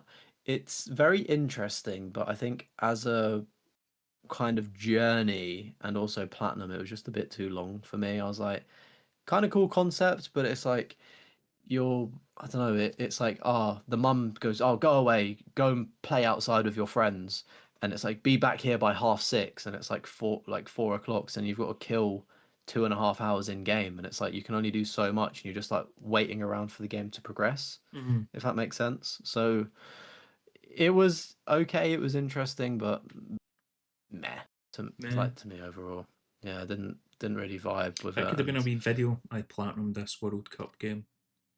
yeah, well, that's the thing as well. I thought it was more of a World Cup game, but it's not Yeah. really. And I played it. I was like, well, we didn't win a World Cup.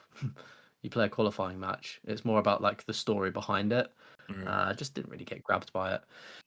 Pro Country, I hated Bomb my life with Chop. that. Bomb Chop mentioned that. I think he Yeah, liked it.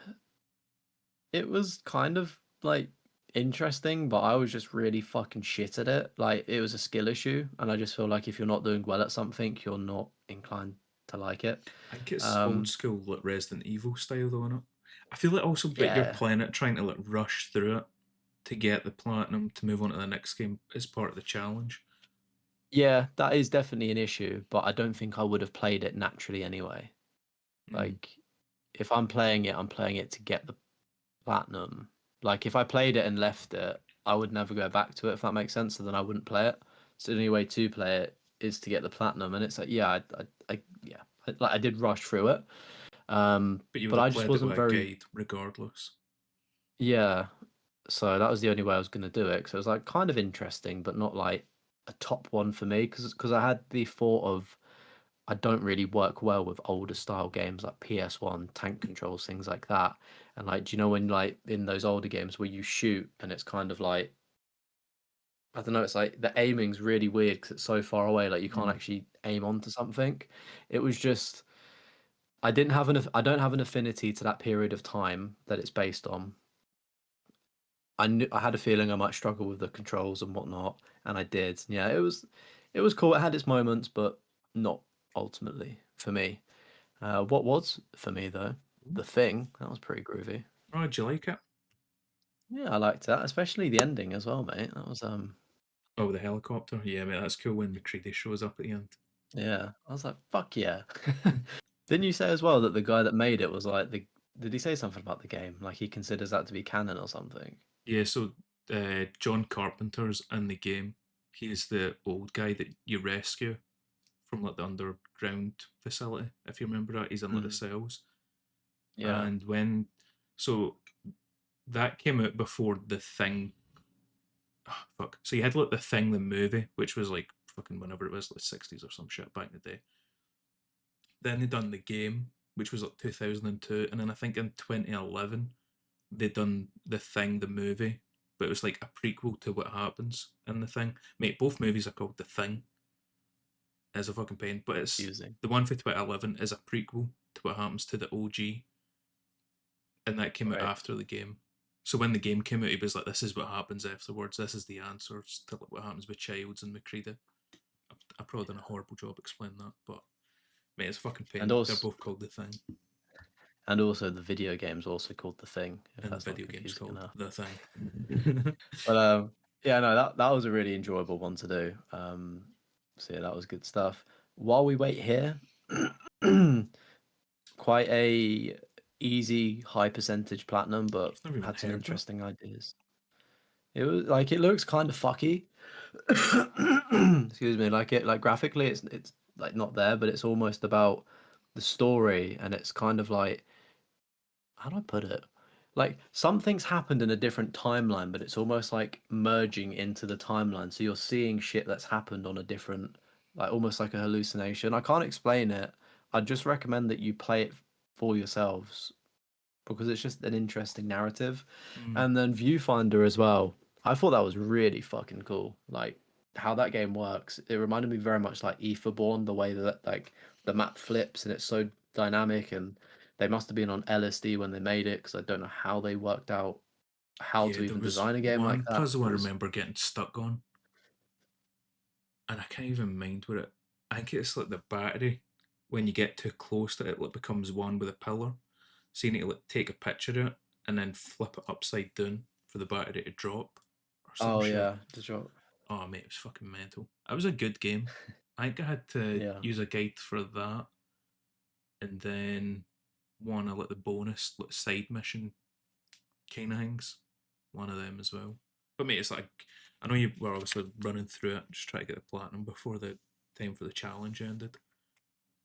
But it's like a game to just sit and get the old brain working on. It's a good game as well. Yeah, I'd say like the first half of it was really good for just like chilling out to, but then like as you'd imagine, the way that the game progresses, like and the loop and what it adds in, it does get very like fucking hell, like this is this is certainly something Yeah, the ending. to do. I remember I think I got right close to the end like twice or something like that. Because it's like you're timed and then it like resets you back to the very start of that like system lockdown, system override, whatever it is. Yeah, I struggled on that a little bit. I was like, fuck. Mm. There's so much going on. But Yeah, it was a good game. I've spoken a lot, Think probably too much. If you want to find out more about these, check out the channel because it will be in the 30 platinum backlog video probably in the next few weeks, hopefully. Hoping to come back with a bang because I've not uploaded in April. So yeah, what have you been no, up it's to, all. good sir? On your backlog I grind as platinumed well? one game. Whee!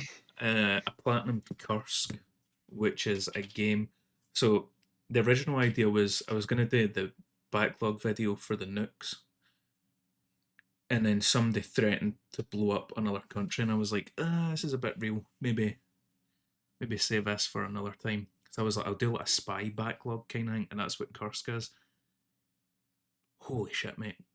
There's no trophy guides or anything, no collectibles guides. It was a pain. Also, no, there's a point of no return, but it doesn't tell you.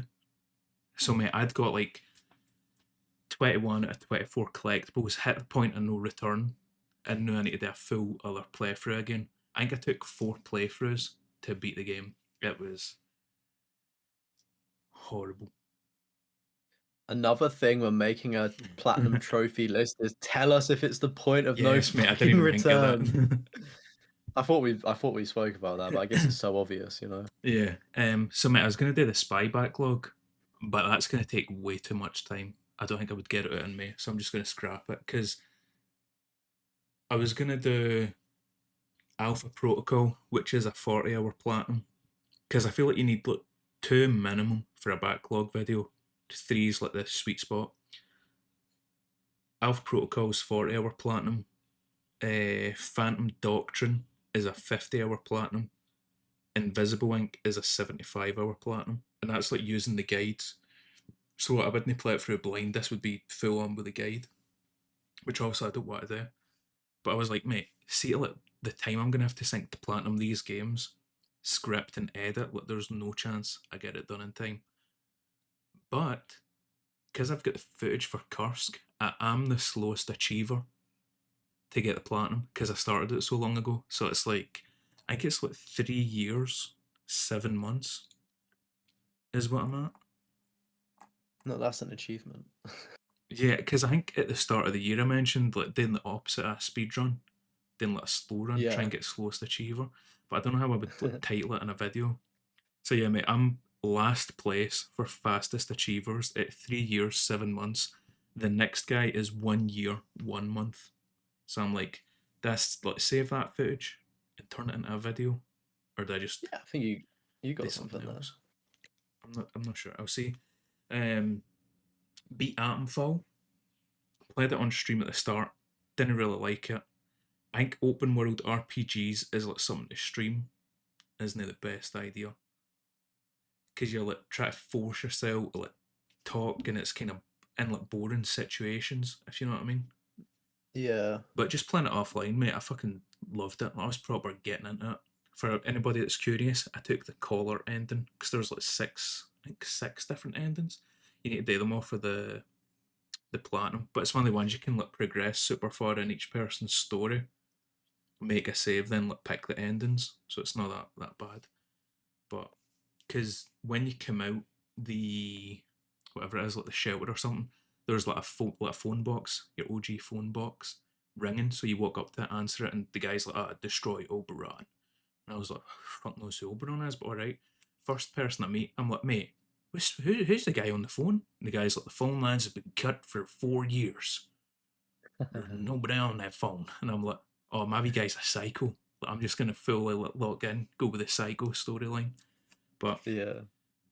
beat that. I think if you go in expecting British Fallout, you're going to be disappointed because it's not like Fallout, if you know what I mean. It's very different. Like, you don't get character customization, you don't get like outfits or anything like that. You get guns, but that's pretty much it. You get different grades of guns as well. So it's I can't mind exactly what it is. But it's like low tier guns and like higher tier guns. So it'll be like the same assault rifle, but it's like a shit version, good version, pristine kind of thing. I'll finish up the platinum for that sometime in the future, and then playing my 007 games, mate. Having a good time playing through them. I've done Nightfire, Everything or Nothing, GoldenEye Rogue Agent. I get right to the very end, stopped because it's fucking shit, and From Russia with Love. So mate, I'm finally done with PS2 games. I don't even think I mentioned the PS2 last episode, did I? Don't think so. I don't think we really mentioned anything at the end. Mate, the disc tray stopped working. It doesn't pop out. So I was like, oh, I'll buy a new PS2. It's £100 on CEX. And I was like, oof. I was like, I'll check Marketplace, see if it's cheaper there. £100 on Facebook as well. I was like, we're going to have to do something else. So, mate, I don't know if I had the PS2 line out, I've put it away. Mate, I had to take all the screws out of it, take the case off, and then like fucking pry open where the disc goes in, and then just slide the disc in, power it in, play the game, and then when I'm done, fucking like take it back out as well. It is a fucking hassle. So It might be worth watching a YouTube video on how to fix it, because you might be able to fix it yourself, potentially. I'm not really going to be using it that much, though. That's the thing. And when like a Hmm. game's in, it will probably be that one game. Yeah, true. Saying that, I did have an idea for a video, and I did buy some games. I bought some PS2 games, World Cup games. So I've got every single So, World Cup game. That's your boy Lampard. Frank. Hey, Super Frankie Frank. boy. English flag on it as well. So, but aye. Sorry, mate. Was you in that World Cup? No, we weren't. That's why. That's why I bought the game. But aye. So I've got like an idea for a video for that. But I've not really been playing that many games to be honest. Especially in comparison to you, you've been fucking putting in shifts. I've not really played much. I think what else I would have played before as well. I beat Sniper Elite 4. Me and my pal done that co-op. That's pretty much it. That was a good game. But aye, mate, I feel like sections of games played. You play the fuck ton, then I'm just like played like 3 games. That was me. Yeah, well, come the next episode, I'll probably just be focusing on like 1 or 2 games because I think I'm done with backlogs for the time being. Yeah, I need to lock in Just on want to put like, a video that I'm gonna do. Because like I said, I had the Nook backlog, then I was like, "Ooh, shit's getting kind of fucking sketchy. I'll put that off till a later time." Then no time like the present while something's trending. then the spy games, and I'm like, mate, there's not even that many spy games. That's the thing. So it's like I've got to do like a pure long, difficult one. But Yeah. also, I played a bit of Deus Ex because I was like, that's technically like a spy game. Yeah, But mate, it I'm like is. halfway through it, and it's so difficult to get back into it. I think I played it for like half an hour, 45 minutes, and I was like, mate, the control scheme, story, I don't remember what's going on. I don't remember what choices I've made. I don't really know who I'm aligned with. Like, I don't have a fucking clue what's going on. So I'm like, I'll just patch it. I don't know what I'm gonna play next. What's the next platinum? I need to think about that after the podcast. What I'm gonna get up to. But have you bought any games actual? I don't think I asked. Um, just Pragmata, Just but that pragma. was a very generous donation from Void and Dave in my live chat. Oh, nice. That supported me with a donation to get it, and Void as well. Well, I'll be playing Resident Evil 9 afterwards, and from their generosity, again, that's how Resi Oh, 9's was it been off your funded. So throne thing? no, it wasn't off phone. It was just a YouTube like super chat Oh, nice. donation. So yeah, I've not. I don't think anyone really knows about the throne wish list thing. It's in like my descriptions, but it's not something I actively push for, if that makes sense. Because it's like I It's like a don't weird thing to try like and push ask. to people. Isn't it? Yeah, and it's like I almost like even when those generous donations did come through, I was like, so like people were like, oh, like are you gonna play it? I was like, if like I would, but not right now because I'm sorting out I'm buying a house and things like that, and I just don't have time to drop this on a game. I'll wait for a sale, and I've made peace with that, Mm. if that makes sense. And then you know people are just very generous. I was like, oh fuck, like so. Forgot to mention when I was saying games that I bought, I pre-ordered 007 First Light. I got that on shop too. I thank you for the reminder. I pre-ordered Mouse PI, the physical version. What was the physical now? I did in digital first. Yeah, digital first, and then I think it's like July or something. And I might not even be living in this address, so I should probably change. I'll make You'll sure I be change elsewhere. my Amazon address. Yeah. Aye. Mate, I went mentioned it on the live stream, but I was like, I was out and I was like, I'll visit some charity shops because I seen people posting like stuff that they'd got. They always post like games they got fucking dirt cheap. There was one I seen that was, the Godfather Dawn edition on the PS3. It's like 40-60 pound game or some shit, and he's like Yeah. £3 in a charity shop, and I'm like, oh, could you let me bugger, mate? I visited 6 different charity shops, and it's not like local to me. This is in like nicer areas than where I live. Right, I live in a fucking shithole. I was like, I'll not waste my time here. I'll go to the nice areas. 6 different charity shops. Only one had video games, and they only had two, and it was PES 6, which was like Shock. £2-3, and some other sport game. I can't mind what it was, and I was like, what the fuck, man? I did though. I did get some books, which are dirt cheap, shockingly. Made like a Nice. pound, 80p, 40p. So I'm It gonna try looked and like get an into some. anime book. No, Then I saw 007. that's double. Mate, from Russia with love. I was like perfect fucking timing. However, mate, the guy does like an introduction, and it's like, so obviously this is like a reprint of the book. So the guy does an introduction, and I was enjoying like reading through the introduction bit because I was like, oh mate, this is cool. He's like talking about like Ian Fleming when he wrote this book. It was like the books weren't selling well, so he like put everything into this. This was like his fucking do or die kind of thing. And then he just tells you, oh, aye, at the end of the book, Bond dies. I was like, mate, what the fuck you playing at?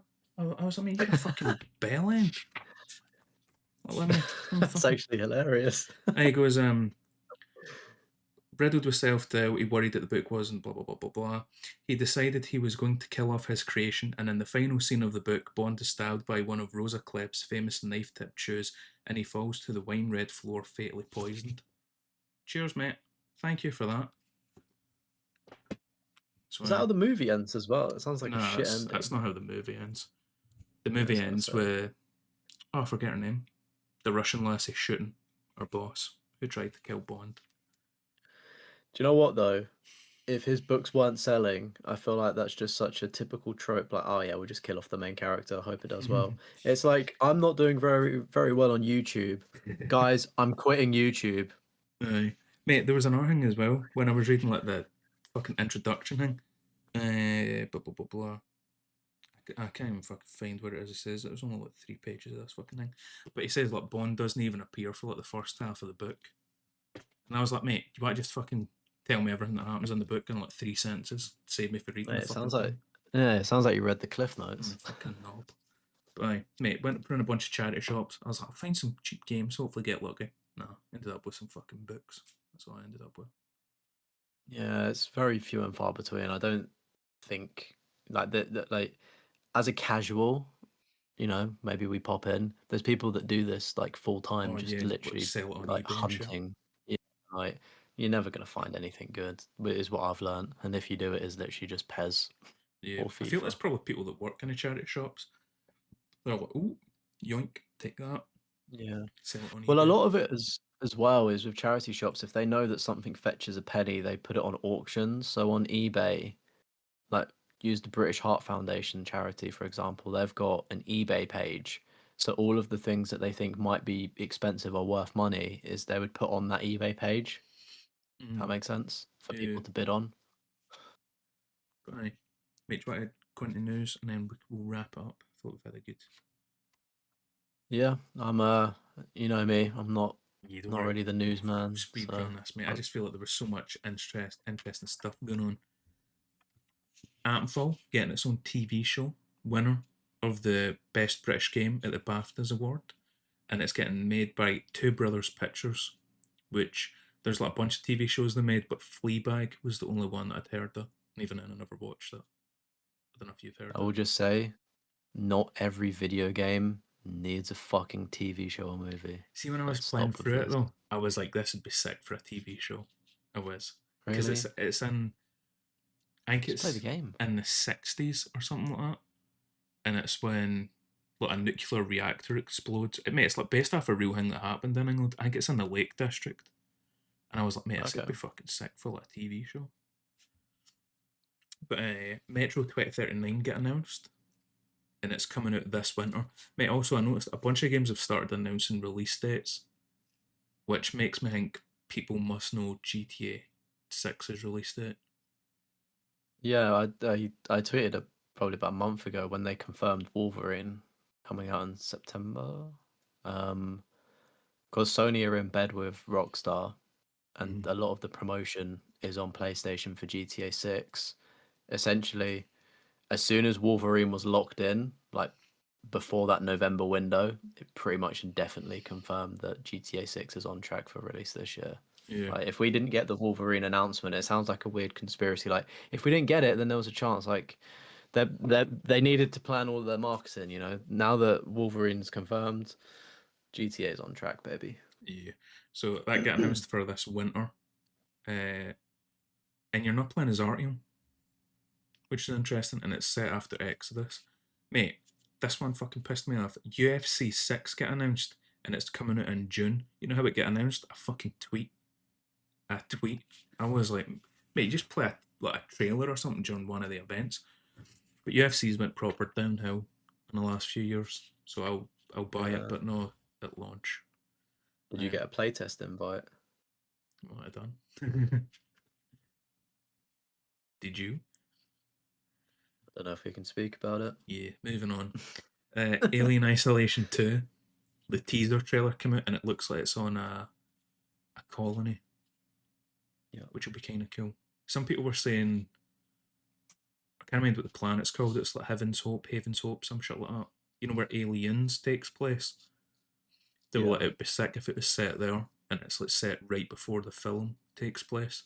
But then obviously you wouldn't be able to play as Amanda Ripley for the first game, which I don't know.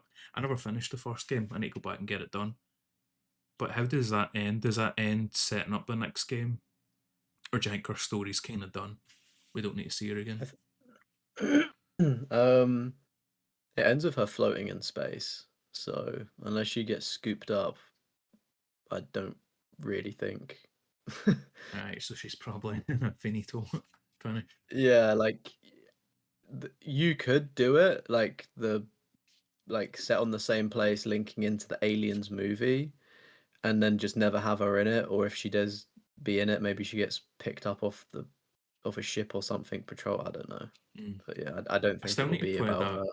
Is it Rogue Incursion, the one John Callan done the video on? It was like VR Oh, now. the It's VR. anybody Yeah. can play it. Yeah, that looked cool. Yeah. Speaking of aliens, Alien Death, was it Death Storm, get announced by Rebellion. Mate, Rebellion are fucking putting out hundreds of games at the minute, and I'm liking them. I don't know what that is. Rebellion done Atomfall, Sniper Elite, No, no, sorry. The Alien game you or the announced. Alien I've game. not heard of it. Alien Death Storm. It's not related to the Alien series, which I thought it was, but it's on a colony that's been overrun by bloodthirsty aliens. But it's more action kind of thing, so it's like I get first person action horror is what they called it. So I think I seen somebody say Rebellion done AVP, Alien versus Predator game. I never fact Yeah, checked it though, so I don't know how true it is. I think I might remember seeing that on the intro screen. Yeah. Yeah. EAFC 26. I actually had it in my notes for the last episode that I was going to buy it for £23, and you were like, nah, it's been cheaper than that, mate. We're getting it on PS Plus monthly, along with two other games Wu Chang, Fallen Feathers, and Nine Souls. I've heard of Nine Souls, but I don't know why. I don't know why I've heard Yeah, I the, think the title. it's a popular one. I think it's meant to be good, but I don't think it's my genre of choice.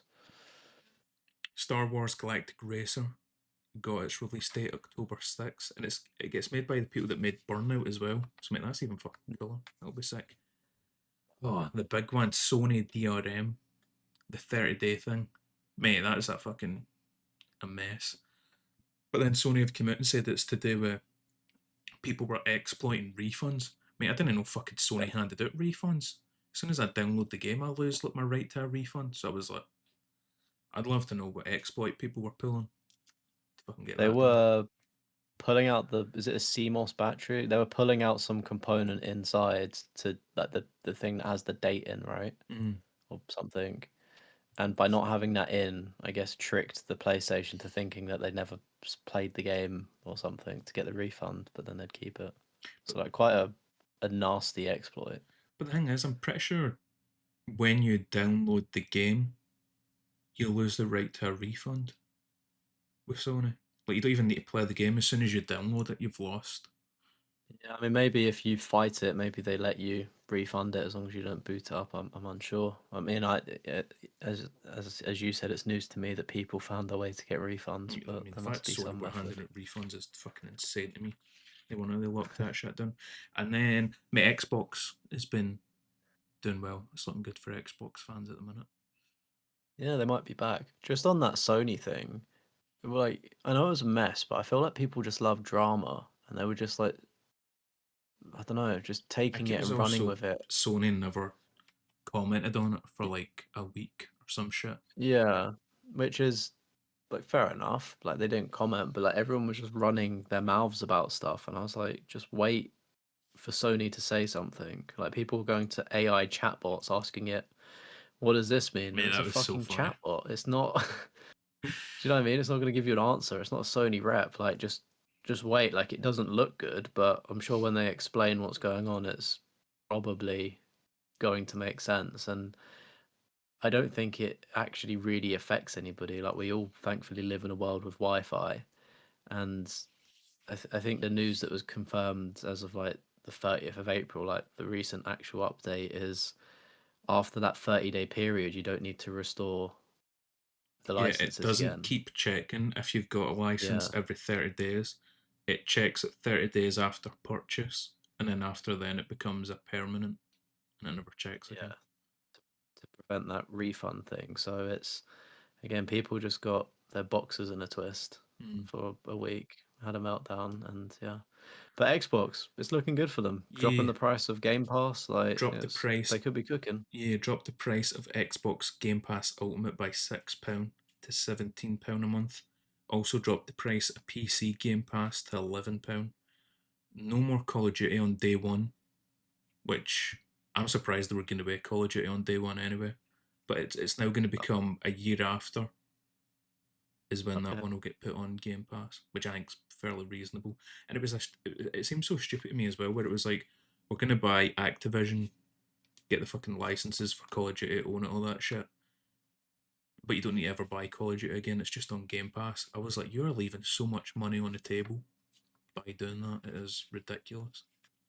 I mean, the quality of Call of Duty did drop, especially with Black Ops 7. So maybe the fact that, I mean, it's a hard sell to build the trust back up, Mm. personally. But maybe if people do start buying COD, then they might actually start making. Do you know what I mean? Like they've got the money to. I know they're a multi-million-pound company, but you know, Yeah, might improve. because there was the leaked internal memo from Asha Sharma, I said that name right, where she said it was too expensive. It needs to be a better value proposition.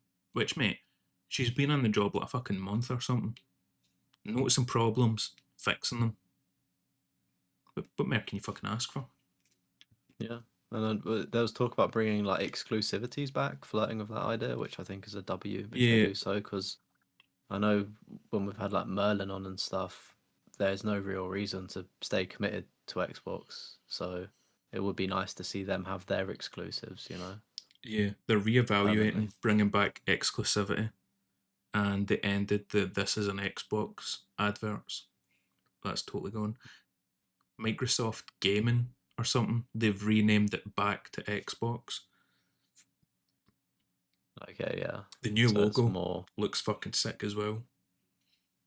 Because I'm yeah, sick of the hopefully it's, minimalist shit. Every yeah, logo's like being a got. Microsoft product as well, it just slots in with that business. So it's nice to see it get its own identity again, and Mm. hopefully it can just focus on gaming and, you know, a competitive space for everyone to improve gaming. Yeah, I'm quickly scanning my notes that I wrote down for it as well. They're committed to human crafted games, so no AI slop will be getting on the Xbox Game Store, which is good to see. I think a lot of people were expecting AI shit to come in because she was like head of AI or something, if you remember. Um, Forza 5 outsold Ghost of Yotai, which was a weird one. On it outs Forza Horizon 5 outsold Ghost of Yotai on PlayStation 5, which I was like kind of embarrassing, That's but then interesting. at the same time, it's like there's not that many good racing games, and I feel like Forza appeals to a lot more people than what Ghost of Yotai does. Yeah, were they the same price, or was one cheaper than the other? Because I I don't think know what the that's also prices would have been. potentially a factor. Because I mean, the reason why I've not brought Yotai is because it's a full price game, sort of thing. I'm waiting for a sale, or I'd I'm waiting for imagine it to it's go onto 50 Plus. for Forza. Yeah, whereas Yotai's in that 60 to 70 category. So Um, sometimes it looks shocking, but then you break it down and you're like, oh well, it kind of makes sense. mm, uh, I'm trying to skim it. Oh, there was the thing on LinkedIn where it was the ex PlayStation CEO Sean Layden critiqued Game Pass. And then that Asha Sharma was like, "Hey mate, let's have a wee talk. Phone me up. I'd love to hear your opinion." Which I was like, "Mate, open to hearing opinions for other people." I mean, we'll see what But Xbox is why? like in a year's time. He said What's the point? they're Like, trying. isn't he an ex Sony person? Yeah, but I mean, still somebody like that, their expertise, just getting their opinion on it. Like, mate, why do you think this to be the? Because he said they're trying so hard to talking about Game Pass. They're trying so hard to will this into health, despite unfavourable diagnostics and a grim prognosis. A clarifying post mortem would do the entire industry some good. And she said, "I would love to chat sometime." First. So, mate, she's doing everything right, which I love to see as well. Because see when she get announced, is at the head, mate. See the amount of racist and sexist shit that was on Twitter, just dogging her. But she's turned everybody round. Everybody loves her now. I see her on Twitter as well, replying to people all the time. Like super active, which is good to see. So It could just be AI that she's trained. she's got a fucking shit hot AI bot that's on it. Yeah. And then the other thing was new notification stuff for like the achievements popping up. It's only on Xbox Insider program, but it'll be going to everybody soon enough. where it's like you can Yeah, customize it and stuff. that'd be cool. Hopefully they get like their equivalent of a platinum or something, and they can I obviously was thinking showcase about that. things. It's a long time coming. I'm glad they're getting something. I was thinking about that, and I was like, I think Xbox should double down. I've always said, look, they should have their own platinum equivalent. I'm sure all the Xbox people feel the same. But I think if I was Xbox, I would just double down. I'd be like, the real completionists are on Xbox. Yeah, That's oh, what I'd agree. I would double down on it. I would need. You're not getting a platinum. You get your gamer score. If you're a real completionist, you play on Xbox. You get the 100%. You do everything, DLC included, kind of thing. Yeah, But I'm sure Xbox people probably disagree. They just want their platinum equivalent. That was another thing. You can, well, obviously it's Xbox Insider right now, but everybody will get it soon. You can display like your most favorite 100% games, kind of thing. So like yeah, if somebody clicks on your profile, you can flex like Wolfenstein 2, wherever your Hangme games are. yeah. That's pretty sweet. And then, mate, something that I'd never even thought about for PlayStation as well. They're adding like filtering options for going through your games. See, looking at your achievement list, which I was like, mate, that'd be cool because PlayStation it's just recently played. So if you're trying to find like a Yeah, game for 10 years ago, you're there for fucking ages. long time coming. It'd be nice to have it in alphabetical order. Like I don't know if I mentioned it on the pod, but I've definitely. Do you know when PlayStation on the app it goes, "Oh, can we get feedback about trophies?" I've never had that. I've Have you not? Okay, I get it like somewhat often. Maybe it's my preferences, but yeah, it'll come up with like smiley faces and like how can we improve? And that's like one of the things that I just said. I was like, please add filters to sort Filter and trophies. sort and stuff like that on the Yeah, trophies. I'm not saying I'm solely the reason why Sony have listened, but it's nice to see like it's literally just a back end change filter. Like it can't be that Yeah, I hard think to. Do you could do it on you know what I mean? PS3 though. I think couldn't you? You could do alphabetical. You could do recently played for your trophy list. I'm not too sure. I think mine's just on alphabetical. It'd be interesting to see recently played as well, Yeah, though. I think you can change it. I may be wrong on it. But anyway, that's all the news. Upcoming games, mate. May's going to be a fucking good one.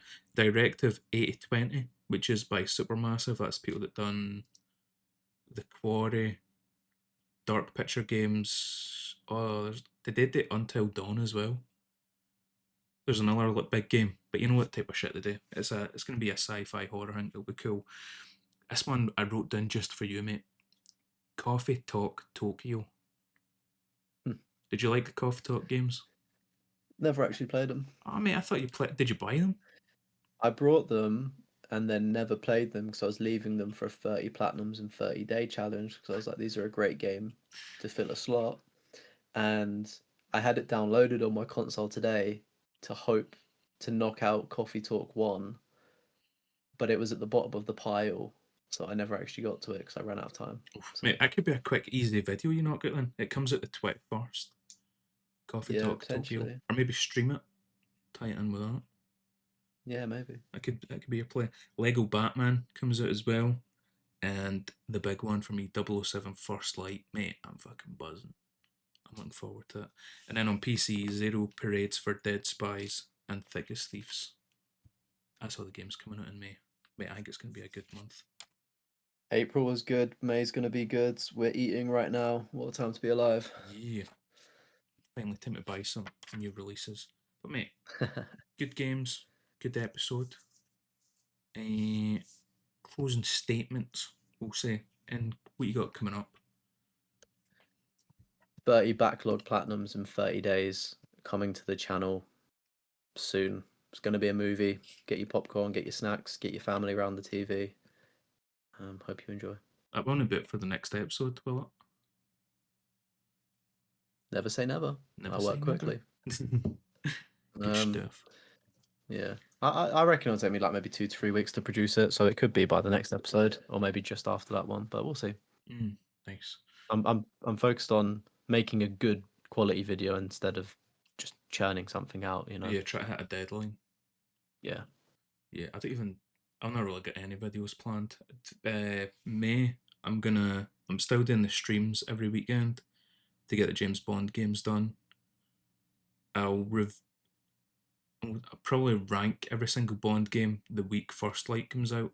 Like release that the day before First Light comes out, kind of thing. Try and hit that wave. Oh, that's what I was gonna do. there's like a James Bond spoof game. I'm probably going to 100% that on PC and maybe try and get a video of it. So I might have some James Bond videos coming up in May. I 100%ed Joms Bond. I met I trying what it's called. Spy Who Shot Me or something like that. It's like All that. right. Mate, it's on PlayStation as well, but the platinum's unobtainable, so I was like, why waste my Nice. time? I'll just stay on PC. Right. Yeah. I think that's some things. Nothing coming out before the next episode, I wouldn't imagine. But mate, another good episode. And on that note, Yes, sir. that should be 2 hours, 30 minutes. We'll see you motherfuckers next one. Much love. Peace. Bye.